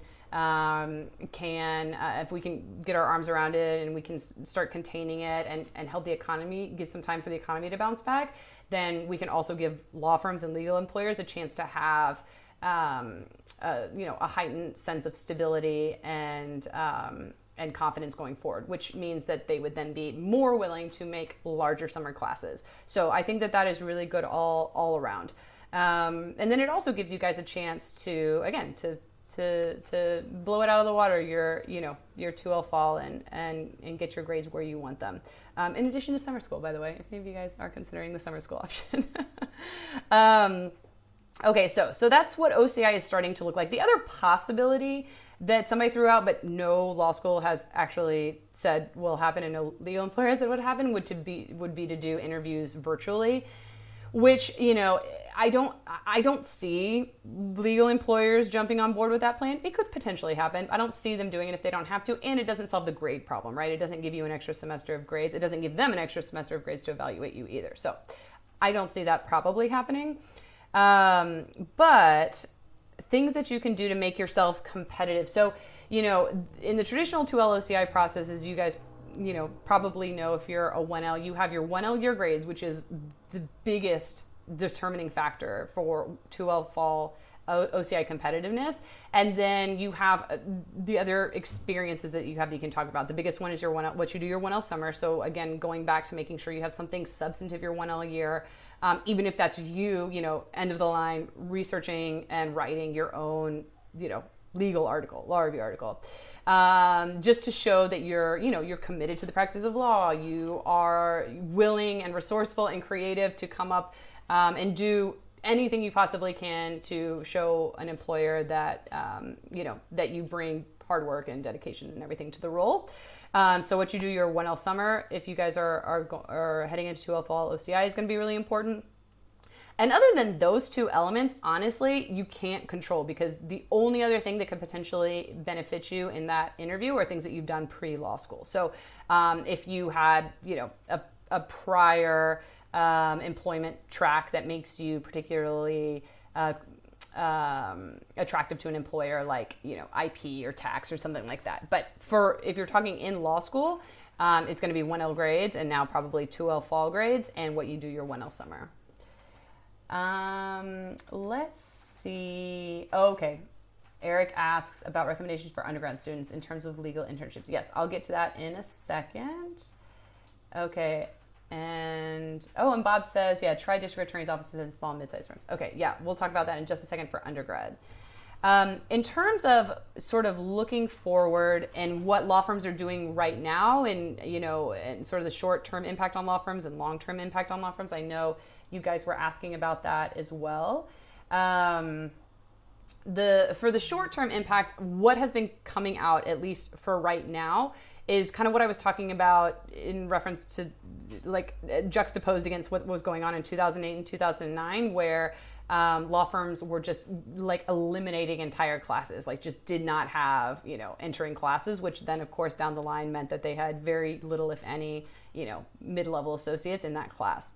And so at least right now, law firms are being a lot slower and a lot more careful about the changes that they're making. So there have been law firms adopting austerity measures. So they're either cutting pay for attorneys and staff, or they are putting attorneys or staff on furlough, which is temporary firing, meaning for right now you're fired, but as soon as we can afford to hire you back, we're going to hire you back.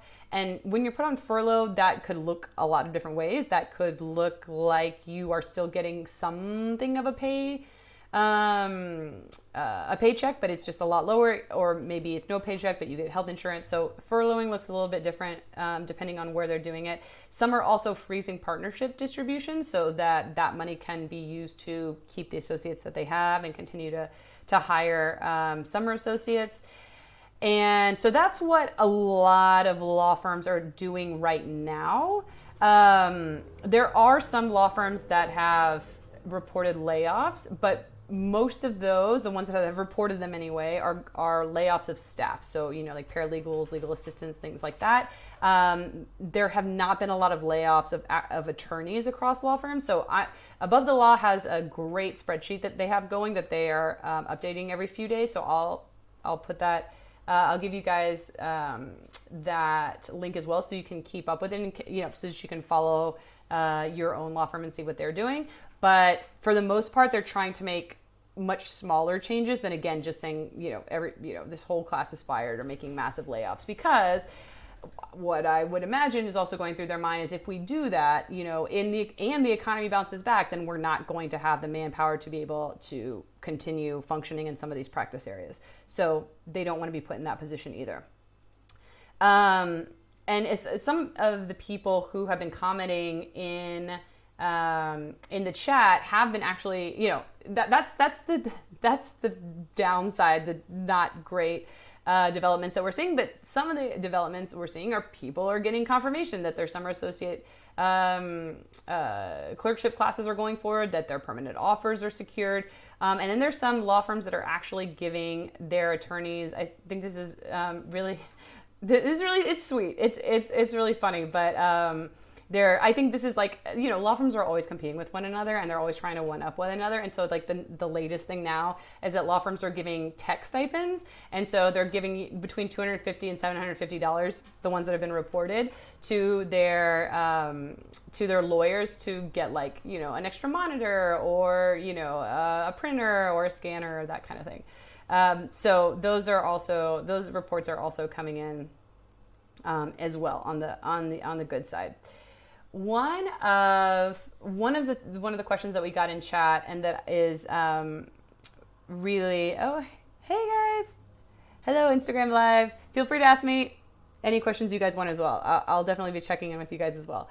But one of the questions I got is, what kind of practice areas can you focus on going forward in a recession? So I'll give you guys kind of the short of it, sort of the general knowledge, and that is, in a recession, M&A gets hit the hardest. So transactional practice, corporate practice, mergers and acquisitions, because people aren't doing as much business, they're not growing their businesses as much, and so those sort of corporate areas are generally going to see a dip. And some of these articles that they have a list of firms that have sort of their corporate practices make up a bigger chunk of the work that they do, and those are going to be hit the hardest. That, and sort of caveat to that I'll talk about in a second. That being said, when you have a recession, there are counter-cyclical practice groups, which is why a lot of law firms traditionally grew different practice groups, so that you would have that counter cycle. So when we're in a recession and people aren't doing a lot of business activity, there generally tends to be a lot of litigation. There tends to be a lot of bankruptcy and restructuring. There tends to be a lot of work in insurance, arbitration, tax. And so those are those areas, which I'll repeat again just so that you guys heard them. Litigation, arbitration, tax, bankruptcy, restructuring, and also labor and employment, apparently, according to this one article. So those are the areas that tend to be counter-cyclical. And so I guess what I would take away from that is, not necessarily if you've already committed to a practice group, you could always preemptively reach out and say, just so you know, like, I'm happy to work, in whatever practice group, but I don't really think that that's necessary, because if the law firm wants you to work in a different practice group, they'll just put you there. So it doesn't hurt to send a check-in email like we were talking about earlier. And to the extent that you want to put a one-liner in there just to say, hey, just so you know, by the way, I'm happy to work in whatever practice group needs the associate help right now, you can put that one-liner in there as well.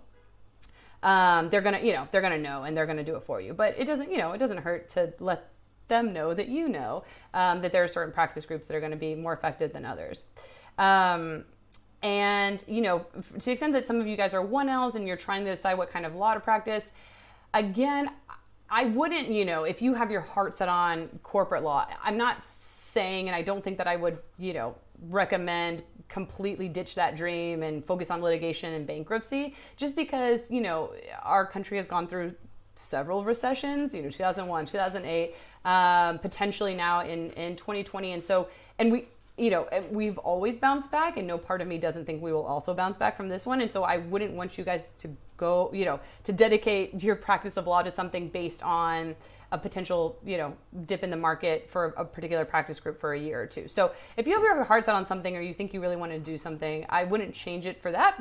But it's not a bad idea to go in with a flexible mindset. So if I was, corporate, bankruptcy is an area that has some transactional work and some litigation work, and, or if, real estate or tax or something that's corporate-y, but that, that you can get that sort of experience maybe in a situation where they don't have an M&A position available or a private equity position available. So be flexible, but I wouldn't say like jump ship on something you want to practice. And with that, guys, I'm going to see if there are any additional questions that people had. Let's see. I'm a current one. My motivation says I'm a current 1L. Do I need to have an internship this summer? I've applied to many firms that have not landed internships yet. What else can I do in the summer if I don't land one? My motivation, yes, I would 100% get something substantively legally related your 1L summer, because that is going to be one of the biggest bargaining chips you have, and marketing factors that you have going into job searches. And we did talk about the different things that you can do. And so when this is uploaded, I will point that out. I'll put that in the description of like the different things that we talked about. But yes, we talked about different ways that you can reach out to pro bono organizations, your professors for RA positions. If you're you say you're a 1L, but for those of you who are 2Ls, you can reach back out to your 1L summer internship. There are some pro bono you can do remotely, and if all else fails, you can research and write your own law review article. Let's see. Okay, I'm gonna scroll back up to the top to see if there were any questions that I missed. Okay, so Prantic asked, how will this affect the legal job market? So I told you guys my thoughts on that. I think it'll be more temporary than long term. I think there will be more temporary decisions made, like cutting back versus as opposed to eliminating, which they did more of in 2008, 2009. What's your opinion on optional pass-fail? Okay. Oh, so Sean, I might have answered that without meaning to. I'm scared if I opt into law, firms will punish me top 15, so unlikely grades will go up.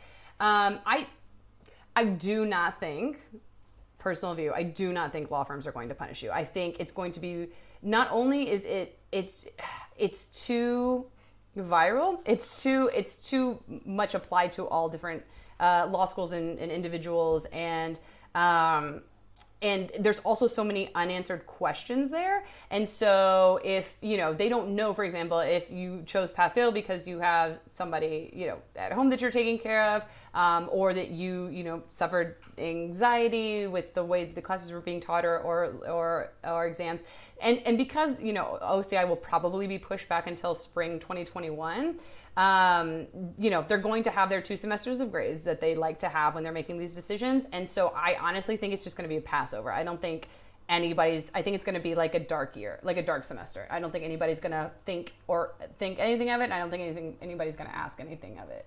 And I'm just kind of picturing myself when we were interviewing, for 2L OCI, if that question would come up, I personally would never in 100 years ask that question. And I would even go so far as to say my assumption would be that law firms will tell their lawyers who head to on-campus interviews that they should not ask any questions about COVID-19, about that summer, because they could start getting into potentially legally difficult areas if you are, sort of probing for, health information or privacy information. So I would imagine that's just going to be a dark year.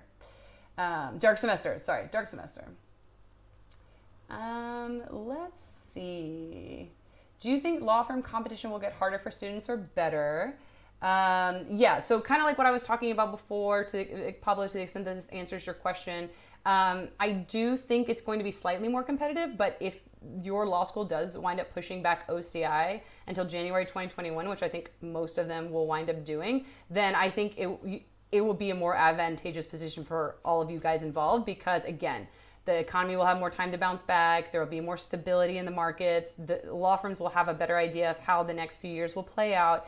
And I think they'll be a lot more willing to hire a larger summer class than if OCI continues to happen in the fall. So I think that's going to wind up being a good thing for you guys too, because law firms and every business loves to know, loves to have expectations about what's coming in the next few years. And when they don't have that insight, that's when they start making decisions from panic and fear. And so, yeah, so I think the delay in OCI is going to help you guys out a lot. Let me see if there are any other questions that, if I haven't answered your question, feel free to copy and paste it at the end just to make sure that I'm answering it.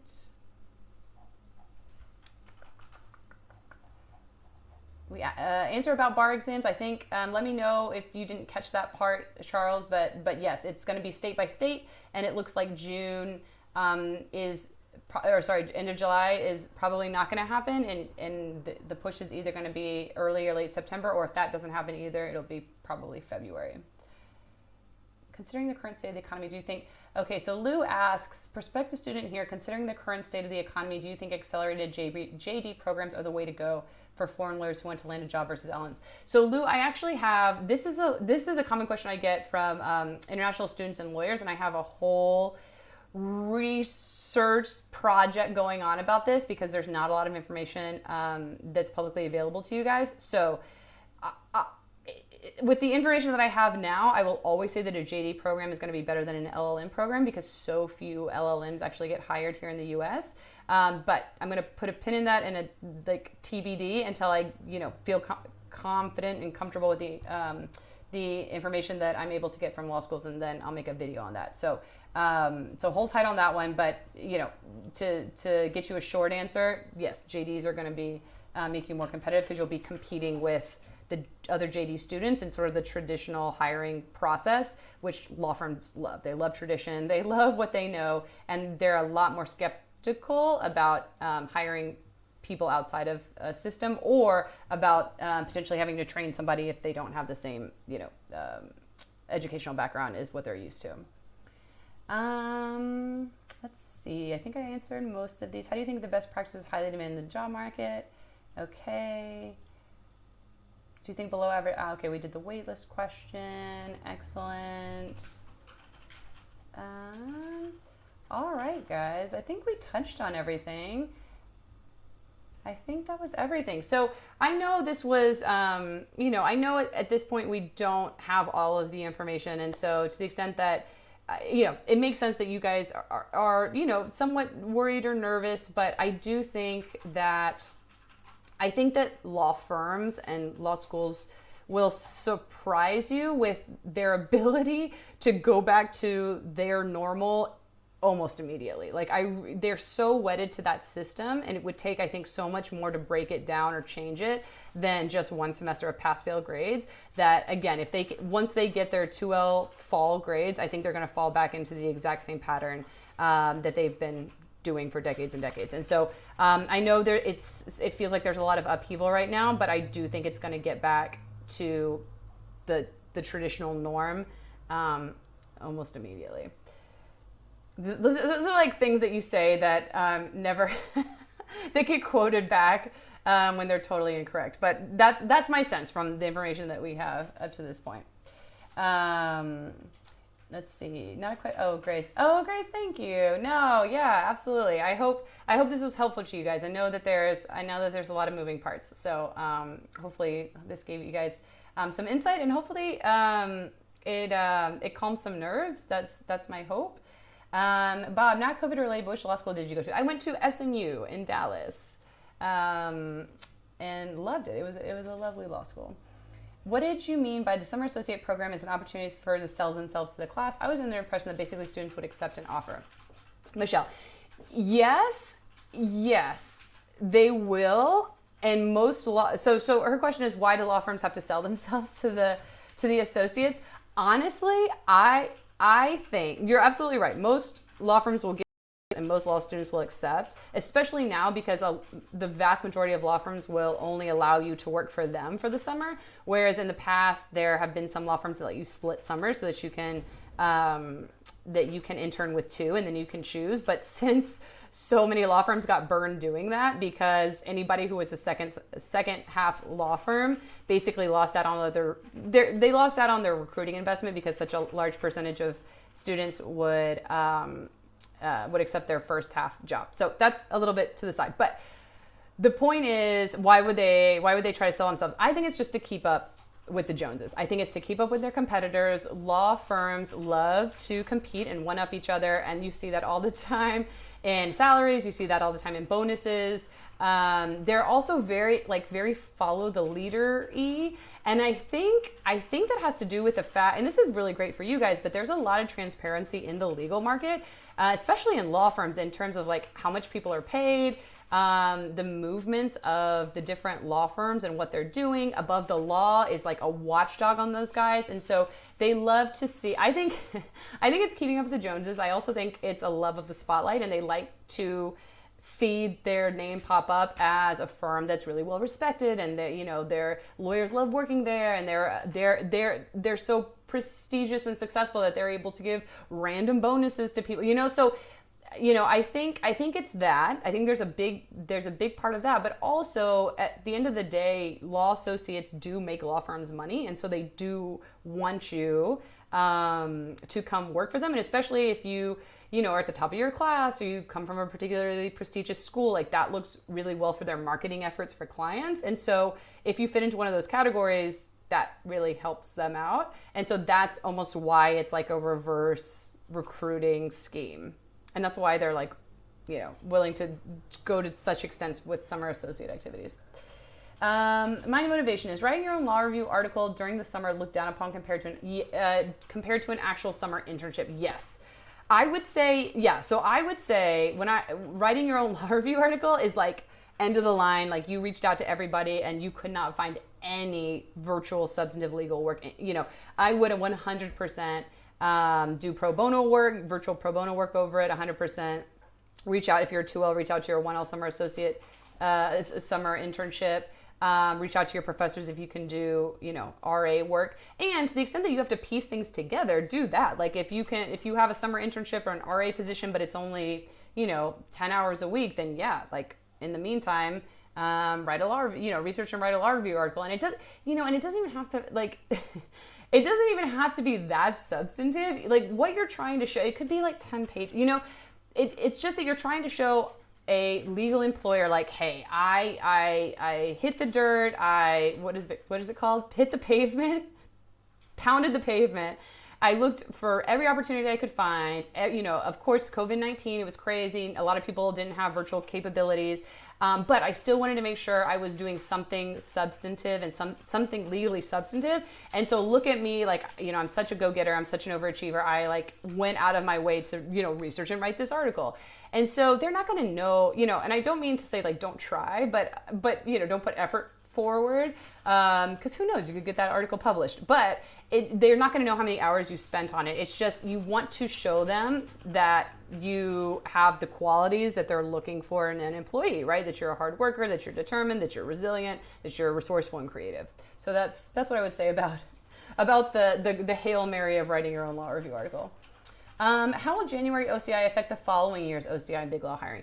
Nix 442. So the short answer is, of course, I do not know, but my assumption is that it won't affect it at all. My assumption is that as long as law schools go back to giving grades in fall of 2020, which I 100%, let's not say 100%, which I very highly chance assume that they will, then I think law firms will resort right back to a fall OCI as normal. I would love it. I think it would be amazing if this change prompted a pushback of OCI until January's, like your 2L spring. I think that would be great, and give people an opportunity to like show not only another semester of grades, but like some extracurriculars, some externships. And so I think that would be wonderful if that's a change that comes out of this. But, from the old schoolness of the legal machine and the law school machine and, law firms in general, I think it would be unlikely to see that happen. That would be my 2 cents. Thank you for all the information. Thank you guys. Thank you guys for being here. I'm glad this was helpful. What about OCIs for transfer 2L students? Okay, so I think that's going to operate exactly the same as it's going to operate for everybody. So, before COVID-19, when you were a transfer student, if you're a transfer student and you're transferring like way high up from the law school ranking where you currently are to where you're going to be, then you were at the top of your class. And, not only were you at the top of your class, but now you're going to a very much more highly ranked school. You're going to be very competitive for OCI at that new school. And now that, not only are you going to transfer, but now you're going to have a semester grades most likely coming out of that new school because OCI will probably be pushed back. I think that, you're in an even better position because now you're going to have additional credibility with going to that school for a semester. And then, of course, you have your amazing grades from your previous school. So I think if you can transfer, I think, as usual, same. I wouldn't say this is like a different transferring situation. But if you are at the top of your class and you have the ability to transfer or you just want to apply, go for it. Like 100% go for it. I think you'll be very competitive. Hello Universe asks, does the tier of a law school matter? Yes, it does. And I do talk about this in several of my videos. Let me just put a pin in that really quickly and let me see if there's any other questions about COVID-19 specifically. Okay, so for those of you who want to jump off, feel free. That was the finale of the COVID-19 updated information. Thank you guys so much for tuning in. Instagram, thank you guys so much for tuning in.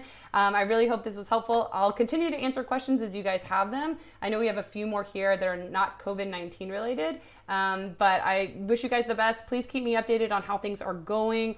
If there's changes to your law school or your summer associate internship, or if you have any questions about hiring in general, I'm going to keep, of course, abreast of the information, and I will continue to update you guys. So I wish you guys the best. I'm always here. If you guys have any questions or need anything, you can reach out to me on YouTube, Instagram, Facebook, in the Facebook group, or I also have my email address at the description of YouTube channels, which I'll also include it in the description of this one when I upload it. So bye everybody who is signing off.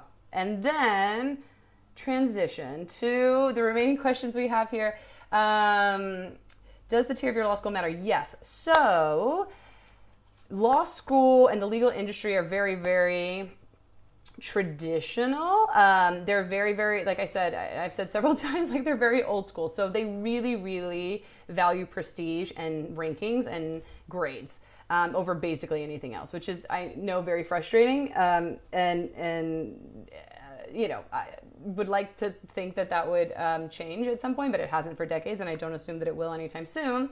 But when you're talking about, I imagine that you're asking about big law jobs in particular, because those are going to be the most, the big law firm industry is going to be the one that's most concerned with prestige and numbers and rankings and grades. And so I have a video on this that I can link for you, but it basically has like a tier of your law school ranking versus class ranking that you need after your 1L year to be competitive for OCI. And so the good thing is that most people think that you have to go to a T14 school to get a big law job, which is not true. Those are going to make you the most competitive because those are, well known around the country, names and networks and everything is going to make you the most competitive, but they're also generally the most expensive, or some of the most expensive. And so another option that you can employ is going to a lower ranked school, preferably in tier 1 or preferably in tier 2, so top 50 or top 100, that is also located in a city that has a very strong legal industry. Now, again, we're talking big law jobs here. That's not to say you can't get any job going to a non-tier 1, non-tier 2 ranked school. It's just more difficult to be competitive for big law jobs going to a tier 3 or tier 4 school. And then even if you're in a tier 1 or a tier 2 school, you're going to have to be pretty high at the top of your class to be competitive for big law jobs. And I have a scale, but generally top, tier 1, you generally have to be like top 15%. or possibly top 25% of your class. And then tier 2, you're going to have to be more like top 10, top 5%. And I say that generally speaking, everybody's OCI is different. Everybody's, the strength of the city where they go to law school, the strength of the legal market is always a little bit different.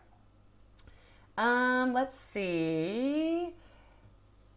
Is law review a must for big law? If you don't go to a T14 school, did you do law review? Yes, I did law review, and yes, big law looks for it, which is unfortunate because law review is probably the least substantive extracurricular you can possibly have in law school. You'll do a lot of editing of people's writing, and do a little bit of writing yourself. So that's a bummer. But yes, a lot of big law firms actually have it on their description sheets, like law review required or law review preferred. And then if you also are interested in applying for judicial clerkship, your 2L spring, 2L summer, then a lot of judges also require law review. So unfortunately, that is a staple if those are the positions you are out to get. Is a T14 school a must for international students looking for job opportunities? So for international students, if you're looking to get a JD, obviously the more prestigious, the better. But again, I don't have specific employment stats on international students. I'm working on those because I think it's a really interesting issue that most law schools don't report on. So yes, of course, the more prestigious, the better. But I do want to get you, before I fully comment on that, I want to get you guys as much information as I can on the employment stats so that you can make informed decisions. Thomas asks, does it make a huge difference if your school is just outside of T14? If I remember correctly, no, it does. Does it make a huge difference? So this is all on a sliding scale, right? So just because you're right outside of T14 does not mean, you make a huge dip in your competitiveness for big law. It's a sliding scale. I just meant to say that the law school ranking does matter to law firms. Like they all know what it is and they all know where the schools fall. And so, for example, like if you are at a number 15th ranked school and it's not top 14, then, you're not going to have to be at the very, very top of your class. Like you have a lot more wiggle room. You could probably be at the top half of your class or top 40% of your class or top third of your class and be, and when I say competitive for 2L OCI, I mean competitive for every job opportunity available in OCI because law firms will come to OCI and some of them will have, we're only interviewing people in the top 10% or we're only interviewing people in the top 25% or we're only interviewing people in the top third. And so even if you're not competitive for every single job opportunity in OCI, that doesn't mean you're not going to be competitive for any of them.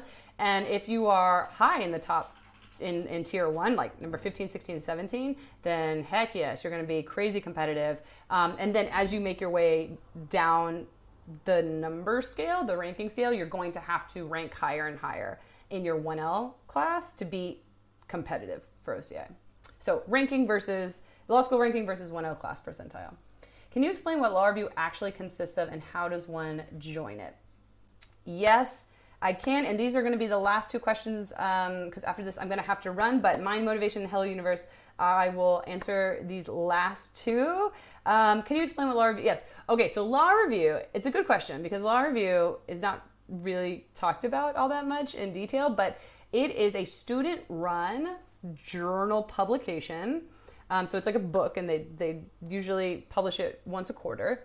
And it consists of articles, legal articles written by professors and attorneys and judges, so like practicing practitioners in like their area of the law. And so if you're on law review and you're on leadership, you go out and seek these articles or request these articles from practitioners. They send them, and they're in varying levels of done, basically. And so some of them are really well written, and then all you have to do is check the legal citations. Some of them are total disasters, and you not only have to check the legal citations, but you also have to edit the grammar and the content, and maybe they even, in my opinion, were rude enough to like have a comment that says like need additional analysis here, like that kind of crazy stuff. So you're basically editing articles, and so that's why it's such a bummer, because unless you want to go into academia, that's not preparing you really well for what a practicing attorney does. And definitely not in the same way as, getting externships or, if you want to be a litigator, doing, moot court or mock trial or taking a clinic or something like that. And so the way that you make it, and then you also have to like write like it's like a 40-minute, a 40 to 50 page like law review note or law review article, law review note or law review comment, which is like a super long law article. And the way that you explain what it actually consists of, how do you join it? Okay, and the way you join it is from law review write-on, and that usually happens the end of your 1L summer, and that usually consists of an editing exercise and a writing exercise, and so you submit those two things, and then the law journals, there's usually multiple of them. There's like a flagship law review, and then other law journal, like the flagship law review would be like Harvard Law Review, and then the content-specific ones would be like Harvard International Journal or Harvard, this is for Harvard obviously, but Science and Technology or Business and Commerce or like that, like content specific, which are not as prestigious but are still definitely good. And then you basically get an offer from these different law reviews, and usually your grades play a role in that. So if you saw the comment from Bob, I think it was, that for some schools grades are 2/3 of your application, your law review write-on application. They could have, it could be 10% of your application. It could be everybody above this percentile in the 1L class automatically makes it onto law review. So that's why it's also considered prestigious, because it's generally associated with a high class ranking grade wise. So that's the long and short of law review. And then Hello Universe. So would you say it's good to start school at, let's say, a T14 school and then transfer at a T14 school and then transfer to a better school? I think you mean a non-T14 school and transfer to a better school. That is definitely a way to do it. That's a common trajectory that people have. And some people might even decide to do that even if they were competitive to get into a T14 law school, either because of personal reasons or financial reasons. So if you make it into a T14 law school, yes, you're going to have a better network. You're going to be more competitive for big law jobs and for federal government jobs. There's definitely more prestige and name recognition associated with it. The common trade-off is going to be the money. So common trade-offs between T14 schools are like paying almost full price for them versus going to a less prestigious law school and possibly getting a partial scholarship, half scholarship, full scholarship. So that's usually the decision people are making if you're competitive to get into a T14 school. And so, you have to do the calculus of, where do I want to live and work after law school? What kind of job am I looking to get? Because some of the times you can get a big law job in a city, like if you're not, for example, if you don't go to a school in New York or San Francisco or Chicago or DC, but you work in, for example, you go to a law school in Dallas, or you go to a law school in Atlanta, or you go to a law school in Denver, and that's where you want to live and work, and there are big law firms there, so you can get a big law job there, and you can get a full scholarship to go there, which means you come out with zero student debt, and you can start working wherever you want to work immediately. That is usually the calculus that people are doing between those two options. So lots of things to keep in mind. The aspiring boss says, in my experience, law review is more important when you go to a lower tier school. Yes, I would agree with that. I would agree with that, yeah, because anything prestigious is going to help you grades-wise, law review-wise, for sure. The only, word of warning I would give is that even when you go to a T14 school or a higher tiered school, and to the extent that you think you might want to apply for judicial clerkships, like working for a judge the year after you graduate, a lot of them will look for law review and or potentially require it. So just keep that in mind if that's, a path you want to take.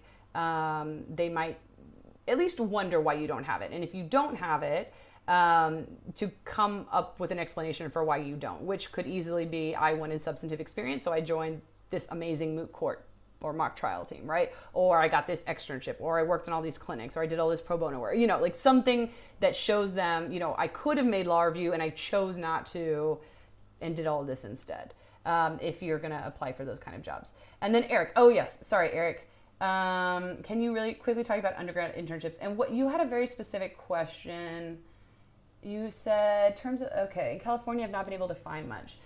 Okay, so you're an undergrad. So I guess for undergrad, what I would say is, I would need a little bit more information, just because undergrad internships are not as much of my specialty. But if you can't find a legal internship, oh, you're asking like what are the options for undergrad students? So I would go government first. Anything in government, they're usually they need more help than a lot of other sectors. And so I, for example, interned at the Texas State Legislature. There's a ton of state organizations. The district attorney's office is one of them. I assume that they will probably be out of commission for this summer.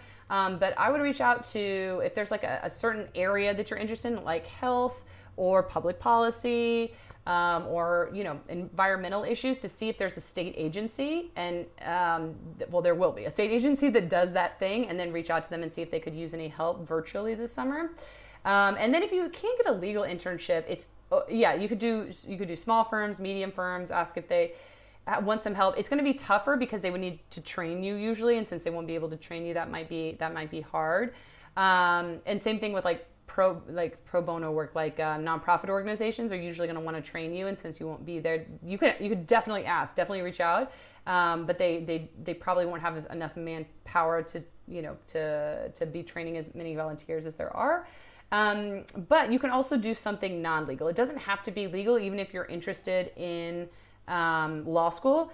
Anything that's substantive in a way that can help, then absolutely do that. And also, like a lot of governments are doing COVID, and I'm just kind of thinking out loud, but a lot of governments are doing COVID-19 type relief, and so that's potentially something else you could look into.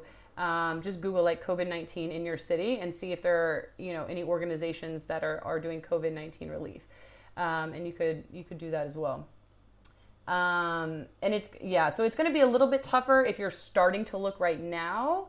But you can also reach out to career services. Like that's a really great place to go to, because they'll have a list of like where else people interned at your school, and who, what other potential employers, even if you're not looking for a paid gig, like potential employers you could reach out to. Let's see. Last question. What GPA should we strive for if we're looking to transfer to a higher tier school? Third year.